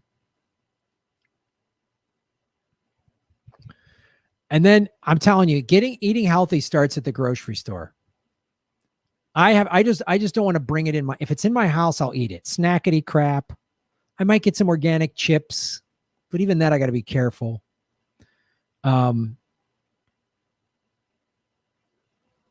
Discount food close to me has some healthy, gluten-free and organic, but loads of candy and junk. Biggest issue is packaged foods containing fats, way out of date, so unhealthy. Absolutely. 5 to 7 fruit veggies per day to create good gut microbiome. Yeah. And if you watch the movie, I think it's Forks Over Knives. They talk about have 50% of every meal be raw, meaning raw vegetables, raw for like a salad or just an apple or whatever. That stuff throughout the day really helps. You don't need a crazy people. Oh, I got to go on this crazy diet or I deny them. No, man, just and portion size. Like you go to other countries, Australia, when I was in Japan, it's not these massive. You go out to eat, it's not this huge plate that you don't need. Just eat till you're good. Don't like, oh, I'm so stuffed. Just that helps.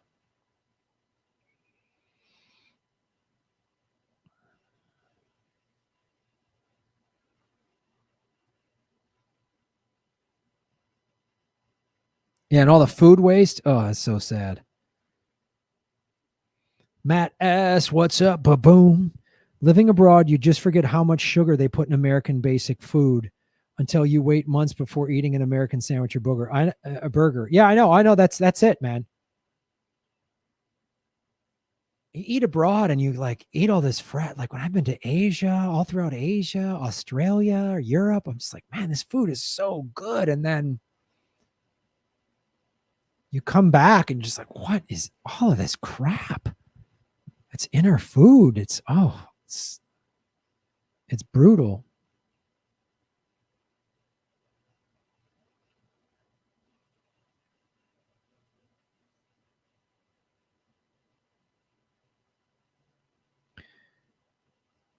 Alex Birch, what's up? Shaving Knuckles with Justice. Add the newsroom desk. Think Space Ghost. Okay. All right.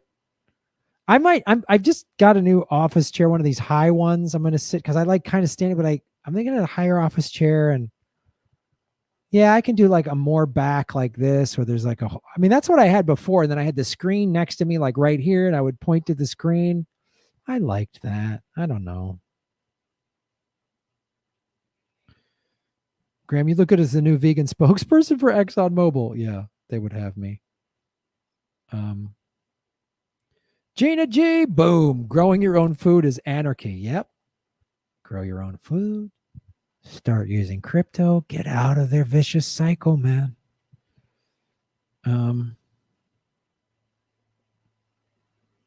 8 tablespoons of sugar in a 12-ounce soda. Yep. We need more love, even for people we disagree with. You got that right. It's hard. They want us fighting with each other, but you're right, Jeremy. I love having a ginormous salad. You feel full, but not weighted down or gross. Absolutely right. Absolutely right.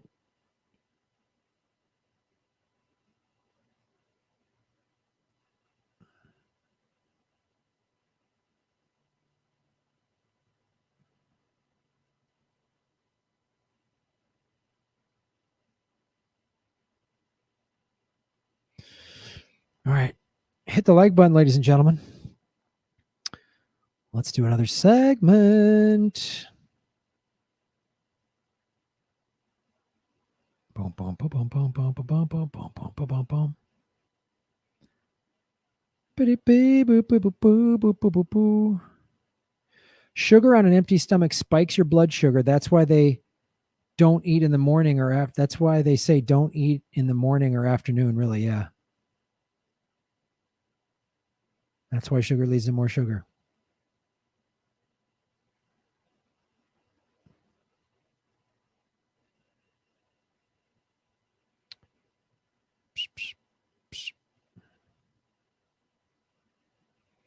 So is there such a thing as sugar addiction? Absolutely.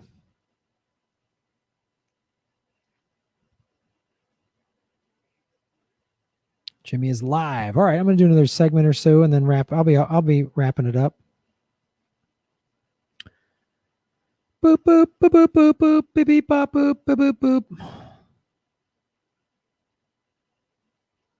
Oh yeah, this is a great segment. This is a great segment.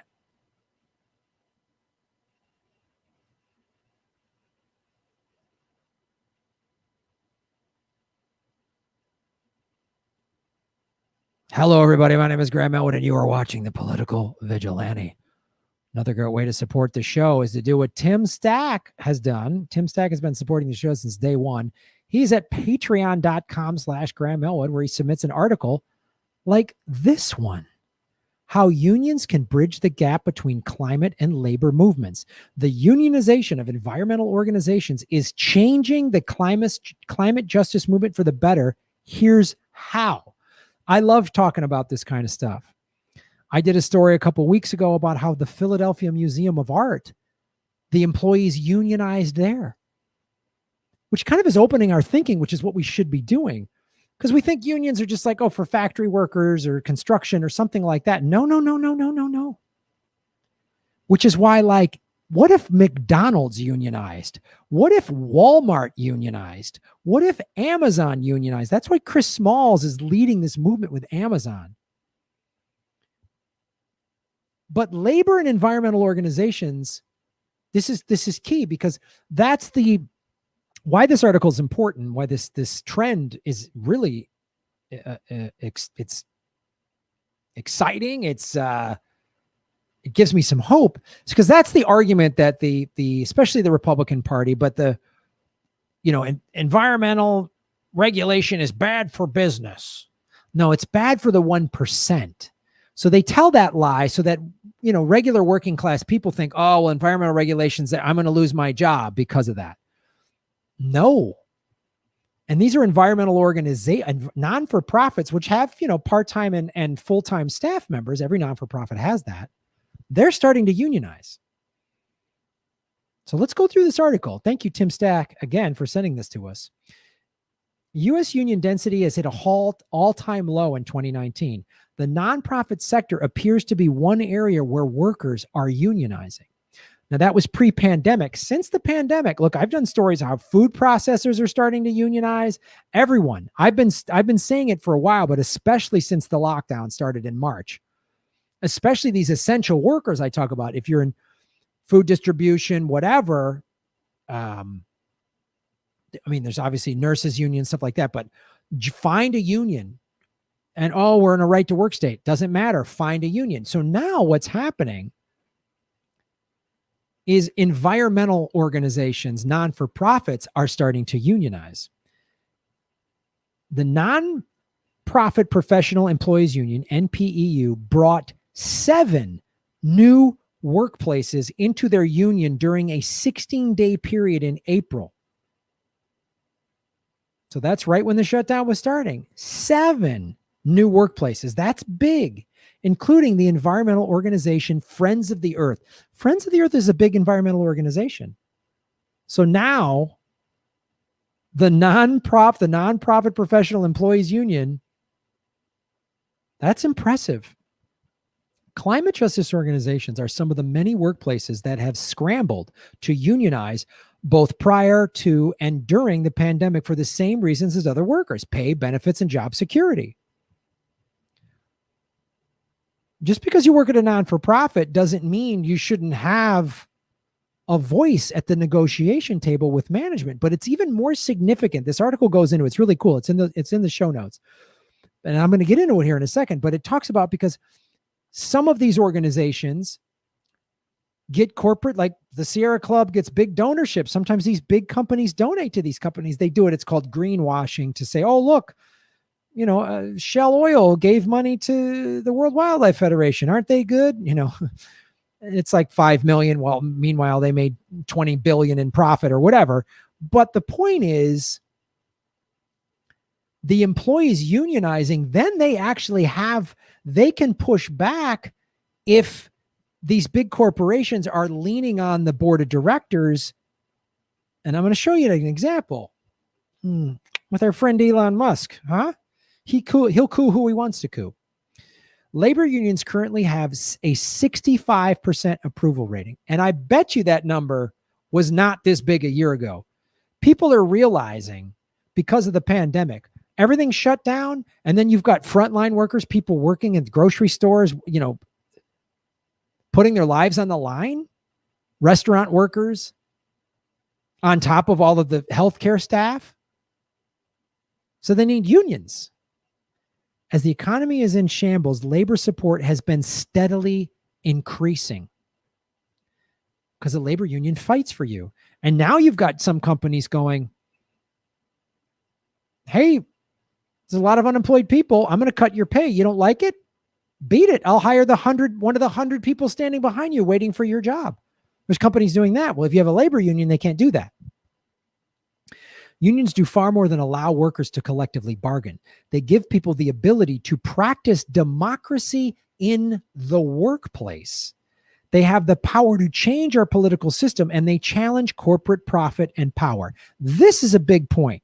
It's a big point historically. This is why one of the things that's happened in the 4 decades long corporate coup that Chris Hedges talks about in Death of the Liberal Class, labor unions have been very critical in America's history at pushing for political and social change. That's why the corporates, the ruling class, has been like, we got to get these unions out of here. Because you already have an organization in place. That's why now more than ever there needs to be unions. There needs to be, because you can have a vote within your union. You can discuss, this is what we want, this is what we don't want. That's democracy. Democracy is, hey, we got to hash this out. We got to hear different opinions. Maybe we can disagree. We got to we got to talk this out and come up with the best solution. Then we get to vote on it. That's right.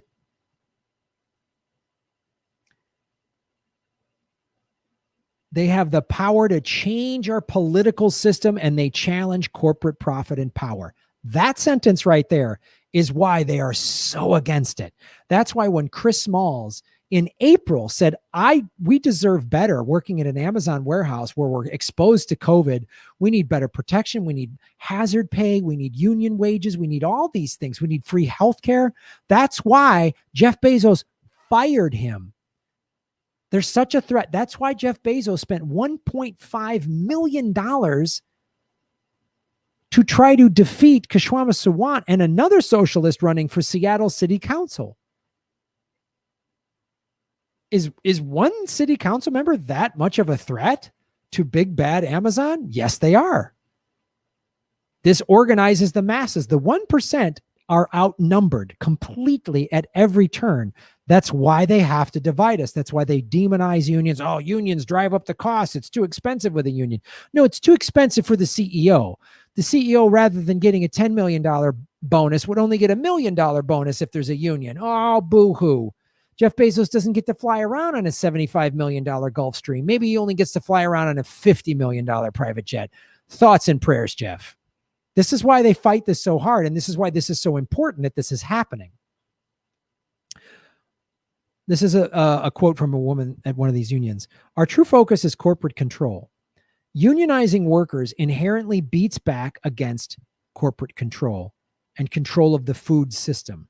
I see environmental organizations all the time in corporate partnerships, and we have a hard line against that. Here's an example. Elon Musk, billionaire CEO of Tesla, anonymously donated over $6 million to the Sierra Club. Oh, great. Sierra Club's environmental organizations. But in the summer of 2018, after coming under fire for a $40,000 donation to a Republican allied group, Musk asked Sierra Club executive director Michael Brune for public support. So imagine you're an employee at the Sierra Club and you got that job because you care about the environment. And hey, I could make a big 6-figure salary on some big corporate gig, but I'm going to take this job because I need a job, but I want to get paid. I want to go to work doing something that I believe in, protecting the environment, going against the oil companies and being a lobby group for the environment. That's important to me. Well, environmental groups like the Sierra Club depend upon donations. Well, they got $6 million from Elon Musk. Did he do that out of the goodness of his heart? No, he did that for marketing. So when he goes on Twitter and says, he talks about he helped the coup to get Evo Morales out of power last year because there's minerals to help batteries for his electric cars and his products. He said on Twitter, we'll coup who we want to coup because he's a fucking piece of shit. I don't care how fancy his electric cars are.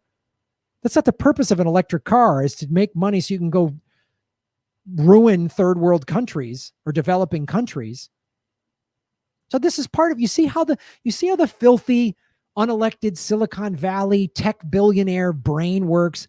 $6 million is nothing. If you're worth billions of dollars, $6 million is nothing. It's like donating $50. It's nothing. All right, I'll donate $1,000. That gives me some sway. So he asked the executive director for support. And so the executive director is now in bed with somebody that is actually hurting the environment in plundering a developing country and helping to depose a democratically elected leader, Evo Morales, and put a CIA puppet in there. She just lost. Ha ha. Suck it, CIA. So he did that. So he's buying favor with the Sierra Club. So now, can you trust the Sierra Club? Can you? When their executive director is in the pocket of Elon Musk, who has ties to Epstein? Brune initially shared words of support for Musk on his personal Twitter account. Later that year, the Sierra Club released a statement of support of workers organizing at Tesla. Remember when the workers were organizing at Tesla and he said, I'm going to pull my factory out of California because he's a little fucking crybaby bitch like all little spoiled rich kids are? Something union members believe can be attributed, at least in part, to the union. The Sierra Club employees have a union. So they got to actually fight back. They got to push back against management who was in bed with Elon Musk. So they got to say, well, here's what we're going to do. We're going to support workers organizing a union at Tesla. That's what the Sierra Club's going to do. That's the power that they have. Do you see how significant that is? I know it sounds a little convoluted and I'm connecting a lot of dots here, but this is how it works in corporate America. And this is a preventative measure, a stopgap, if you will, or a firewall, whatever you want to call it, for organizations like Sierra Club that can be bought and paid for and then be used like a political tool for billionaires that are just trying to curry favor so they can plunder developing countries, because he doesn't give a shit if people in Bolivia lose their lives or homes or whatever. As long as he makes a profit, he doesn't give a shit. That's who Elon Musk is. He's not a cool hipster because he smoked weed on Joe Rogan. He's a soulless bag of shit, and someone should kick him in his fucking face.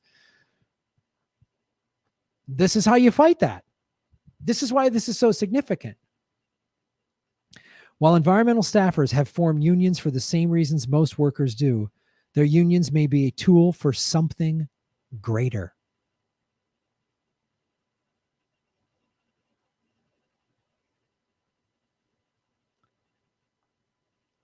There's a lot of dark shit going down, but this is why we gotta find these little victories. And this ain't a little victory. This is kind of a big one. And again, do you work for a non-for-profit? You should unionize. Are you having a place where it's no union? Find one. There's a union out there that'll take you. I guarantee it. The more union members, the stronger the union is. You have a say. You have more than a say. Just as an employee, you can say to management, I don't like it. It's not fair. Oh, you're fired. You have a union. You're not standing alone. They want us alone and divided. The country, when people say, well, make America great again, right? That's the thing. That's Trump's thing, which he stole from Reagan because he's unoriginal. America was so great, right? In the 50s. That's the time they always like to say, well, it was economically, especially if you were white. But the thing they always forget to say, they always forget this out. They leave this out. It had in the 50s, in that growth era, that big growth era, post-World War II growth, highest amount of banking regulation, highest amount of union membership, and highest tax rate. Those three things are what contributed to America's growth. That was where the American dream. You could work hard, get a good job, a good union job, work your way up, buy a house, which would appreciate in value, all those things. You could do all those things back then because high regulation, high union membership, and high tax rate. So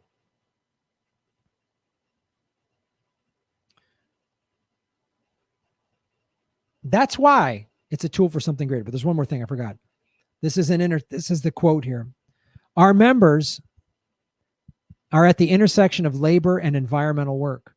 They work on behalf of environmental causes, but they're workers as well. They're trying to weave their beliefs about the importance of workers into climate legislation and conversations with politicians and union leaders.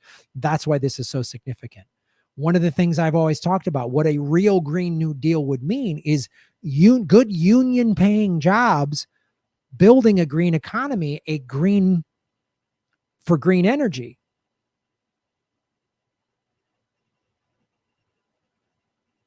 And one of the things that was good about unions, you'd be in a union with somebody and there'd be somebody with different political beliefs, different religious beliefs, but you got along and you talk. There's a great book called Bowling Alone, and it talks about how we're more divided now. And now everybody lines up. We all go to the same church. We all believe the same thing. We're all red staters, or we're all blue state liberals, or whatever. We all line up the same. And so we're not listening and hanging out with other people of other walks of life. Back then we used to. Unions was a part of that. The bowling league was a part of that. The Moose Lodge, whatever. But the union, everybody worked together. And we talked about that like in Detroit, like all these different ethnicities, different social education, everybody. Different immigrant, all of that. And then when you meet someone on a personal level and have a conversation with them, maybe you're more open to hearing. You know, you're a big conservative or whatever, but you're part of a union. Trump has eviscerated unions.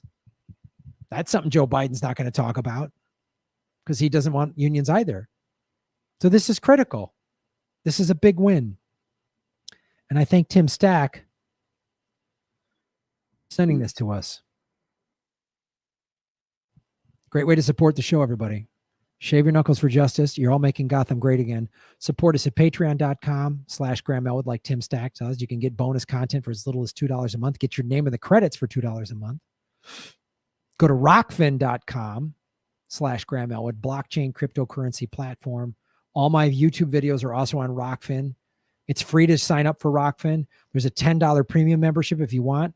So there's a bunch of free videos on Rockfin, and there's also premium videos that you can get there too. All my karaoke videos are on Rockfin. And then listen to the Political Vigilante podcast, the audio podcast. I take all my live streams and I release the audio of them. That's free. That's on iTunes. That's on Spotify. Like, share, subscribe, do all that stuff. Watch the ads on YouTube all the way through. When you click skip ad, I don't get paid. Thanks for supporting the show so I can keep bringing you stuff like this. You're all making Gotham great again. Boom.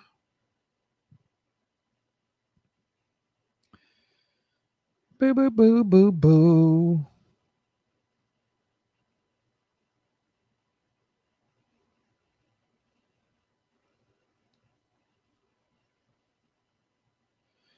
Gina G, shave your knuckles for justice. Check Venmo. YouTube sucks. All right, I will do that.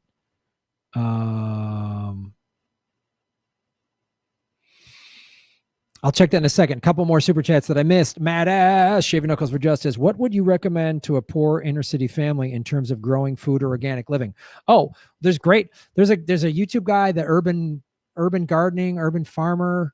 There's a couple shows like that show you how to grow. There's community gardening, how to grow in an apartment. There's a bunch of YouTube videos. I'm just getting new to this.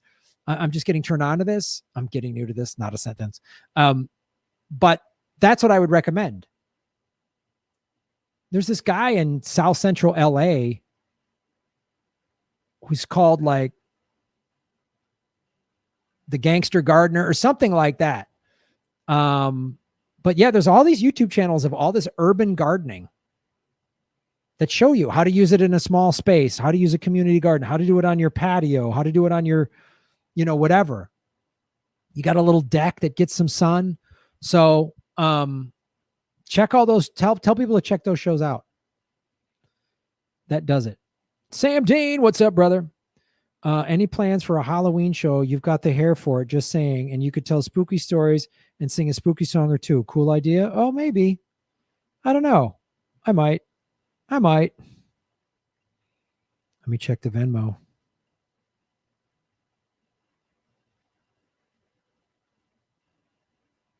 Let me take that day off. Gina G, boom, on the Venmo at Graham-Elwood Fuck Elon. All my aerospace and engineering peers can't stop jerking him off. Also, I want to unionize my workplace. How do I get started? Ooh. I would start doing a web search and use ecosia.org, not the big G, if you can. ECOSIA.org. And I would start looking for unions, aerospace worker unions. Start searching for that. And that's because that's what they did in the Philadelphia Museum of Art. They were like, and they found this municipal workers union because they're owned by the city of Philadelphia. They technically work, the city owns the museum. They found some. So that's what I would start doing. First of all, just do research. Is there a union out there specifically for your, and just do some, and email them and say, I work in this field. Would you guys, is this a place we can unionize? And figure out, first find the union. That's the key. Once you find the union, then that union is going to give you everything you need to help organizing your coworkers. That's what unions are good at. They should be, at least. So do some research and find the right union. It might do some digging, because there might be like, oh, we've never had a union for this. Maybe there's one already, the Aerospace Workers Union or something. I don't know. Maybe they fall under some other bigger union, like IATSE or something like that, or I doubt the Teamsters, but you never know. You never know. So that's the thing I would do first. Thanks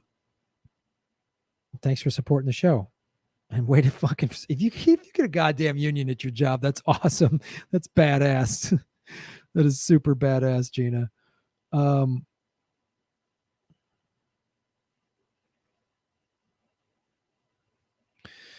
Backyard politics. Elon Musk is helping the rest of the 1% escape to Mars. The jackwagon. God, he's such a pimp. Check out Backyard Politics Show. Hit the subscribe button for her. Get her to 1,000 subscribers so she can go live and cover more fucking Nazi rallies in Oregon or whatever. Jesus. Mattis. What's up, Matt? I want to get behind you on unions. Just have a bad taste from growing up in Detroit with the UAW. Look, I've seen some corrupt unions too. I lived in Chicago and I saw some unions get corrupt, and some unions wouldn't adapt and stuff like that. But that's the thing, is because one big union got corrupt, and doesn't mean that all unions are bad. It means that anything is corruptible. Non-for-profits are corruptible. Charitable organizations are corruptible. We know churches are corruptible. Public schools are corruptible. Homeowners, so anything's corruptible. But to get more people involved in the union, especially everyone's fired up now. Everyone's voting. We've had 77 million mail-in ballots. I think the time is ripe now. One of the ways corruption happens, Matt, is complacency. People just go, I don't have time. I'll kind of vote. I'll kind of pay attention. And then they just let something get run by utterly corrupt people. So we're in a time in history right now where people are like, fuck this, we're done. So forming a union, you have a say in it. Are they perfect? No. Can somebody hijack it and try to? Of course. But at least you have something. And forming a union in an industry that doesn't want you to form a union, that right there is pushing back against the powerful, against the corporate elites. So all unions are perfect, but get involved and you have a say. You get to shape it. You get to shape how it can be. You get to sway your union members for the good of the union, what happened? Anything. There's always some organization that has a good cause and someone weasels the fuck in there because they just want to push their own agenda. Anything. I've seen it happen in martial arts schools. I've seen it happen everywhere because human beings can be dildo fuck sticks. But pay attention. Mother Jones was the quintessential union activist. Yep. Kate. What's up, Kate? America was not great for women in the 50s. That's absolutely true. Or people of color. Women couldn't get their own bank accounts or credit cards without a man co-signing until the late 70s. Absolutely true. So, and that's another thing when people say, make great again, like the 50s. Well, it was great for heterosexual white males. Like it was great then. Women and people of color, it was not that great. Blacks were on the back of the bus. There was all that awful shit. But I illustrate that point of the 50s when they talk about how great that was for that group, I say, this is why it was great. So it's another reason to not be scared of unions and regulation and higher tax rates. Higher tax rates for big corporations than the 1%. But that's a very good point, Kate.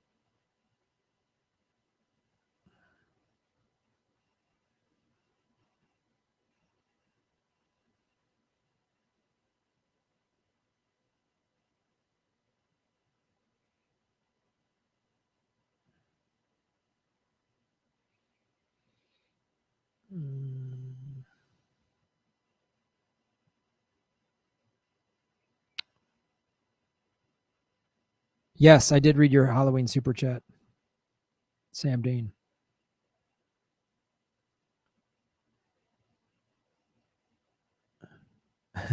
Only power-hungry Karens run the homeowners association. That's correct. Louise Brooks, we are working on union for victim service providers, dedicated folks who are so abused, ironically. Wow. Well, good for you, Louise. That's a tough job. That's a tough job. Dealing with people that have been traumatized, it's hard not to take that on yourself. And it's a tough job. So I hope that works, and good for you. And thank you for bringing that up, Louise, because it. So Gina, your question, you might want to reach out to Louise and see how she's done that specifically. Because it sounds like maybe Louise, they have to create a union from scratch, which is also an option. If you can't find a union that covers your job, then that's the alternative. You can still form your own union, which takes more time and stuff like that. But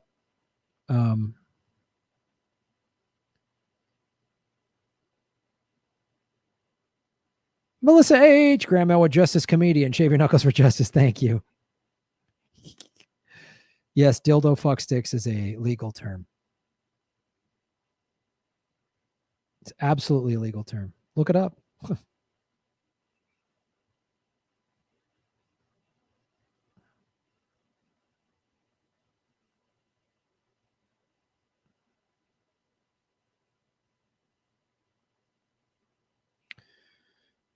All right. All right, folks. Jimmy's probably going strong. We're going to wrap it up here. We've been talking for over 2 hours, 362 likes. I love it.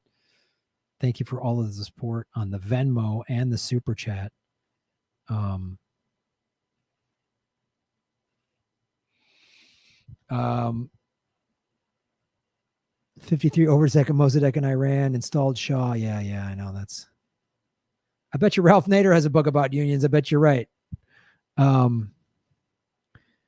IWW.org. Okay. Truth to Tweets here. What's up? I gotta go. I've been talking for 2 hours. I'm hungry. My voice is shot. It's a little after 5 o'clock on the West Coast.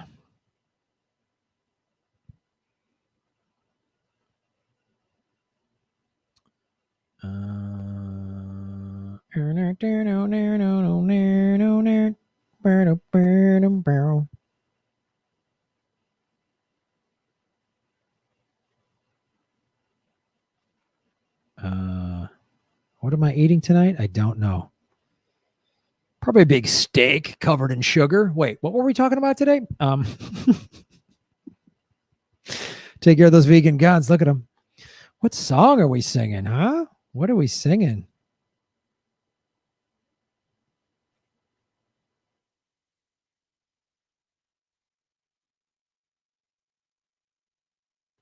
Did we decide on a song?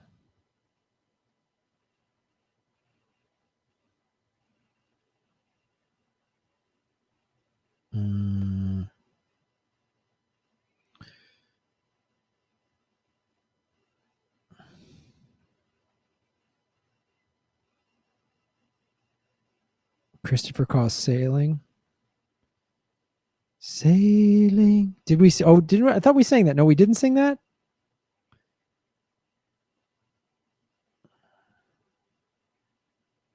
Anything with Bane.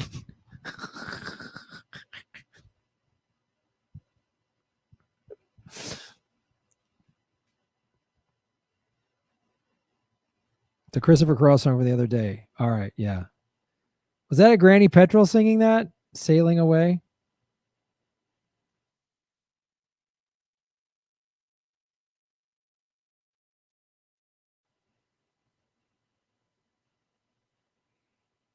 I'll do that truth to tweet.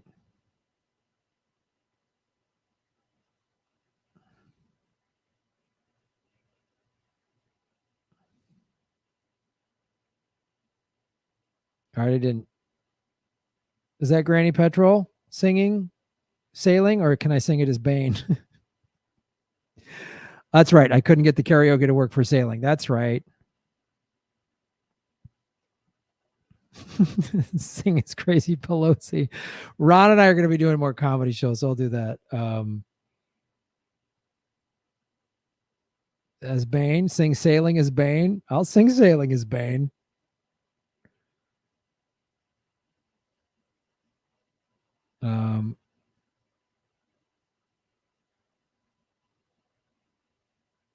Well done, steak covered in. If you want to sing, Graham, or just singing, can you sing surfing instead of sailing? Oh, I see what you.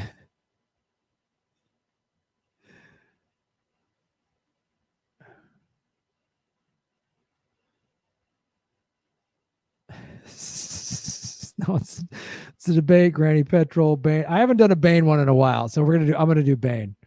I haven't done Bane in a while. Whiskey Bacon Suitcase. All right, I'm going to sing Sailing as Bane, and I will insert the word surfing in there. Hulu and ESPN Plus now bundled together. Advertising. Okay, here we go, folks.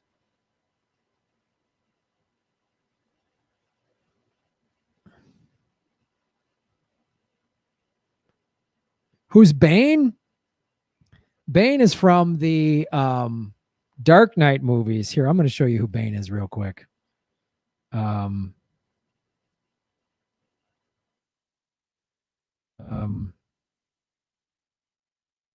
just need to know who Bane is, so you know what I'm doing.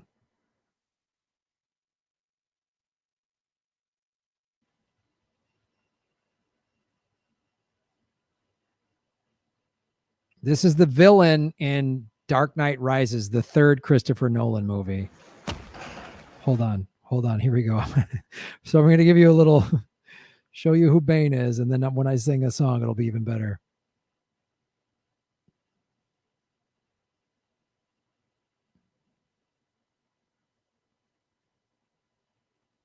Isn't that fantastic? That's Bane. So that's who I'm singing at. Gotham could not be saved. Yes. Yes, that's right.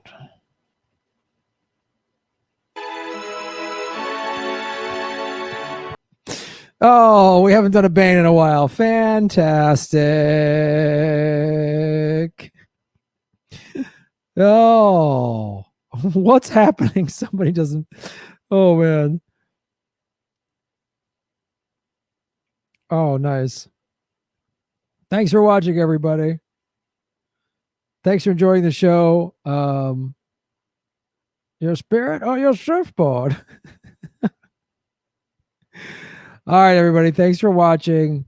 Like, share, and subscribe. Looks like we're gonna do Government Secrets this Friday. Since we're gonna do it Monday, we're gonna do it this Friday. I'm probably gonna go live again tomorrow. So, and have a good night. Shave your knuckles for justice. You're making Gotham great again. Follow the truth. Connect the dots.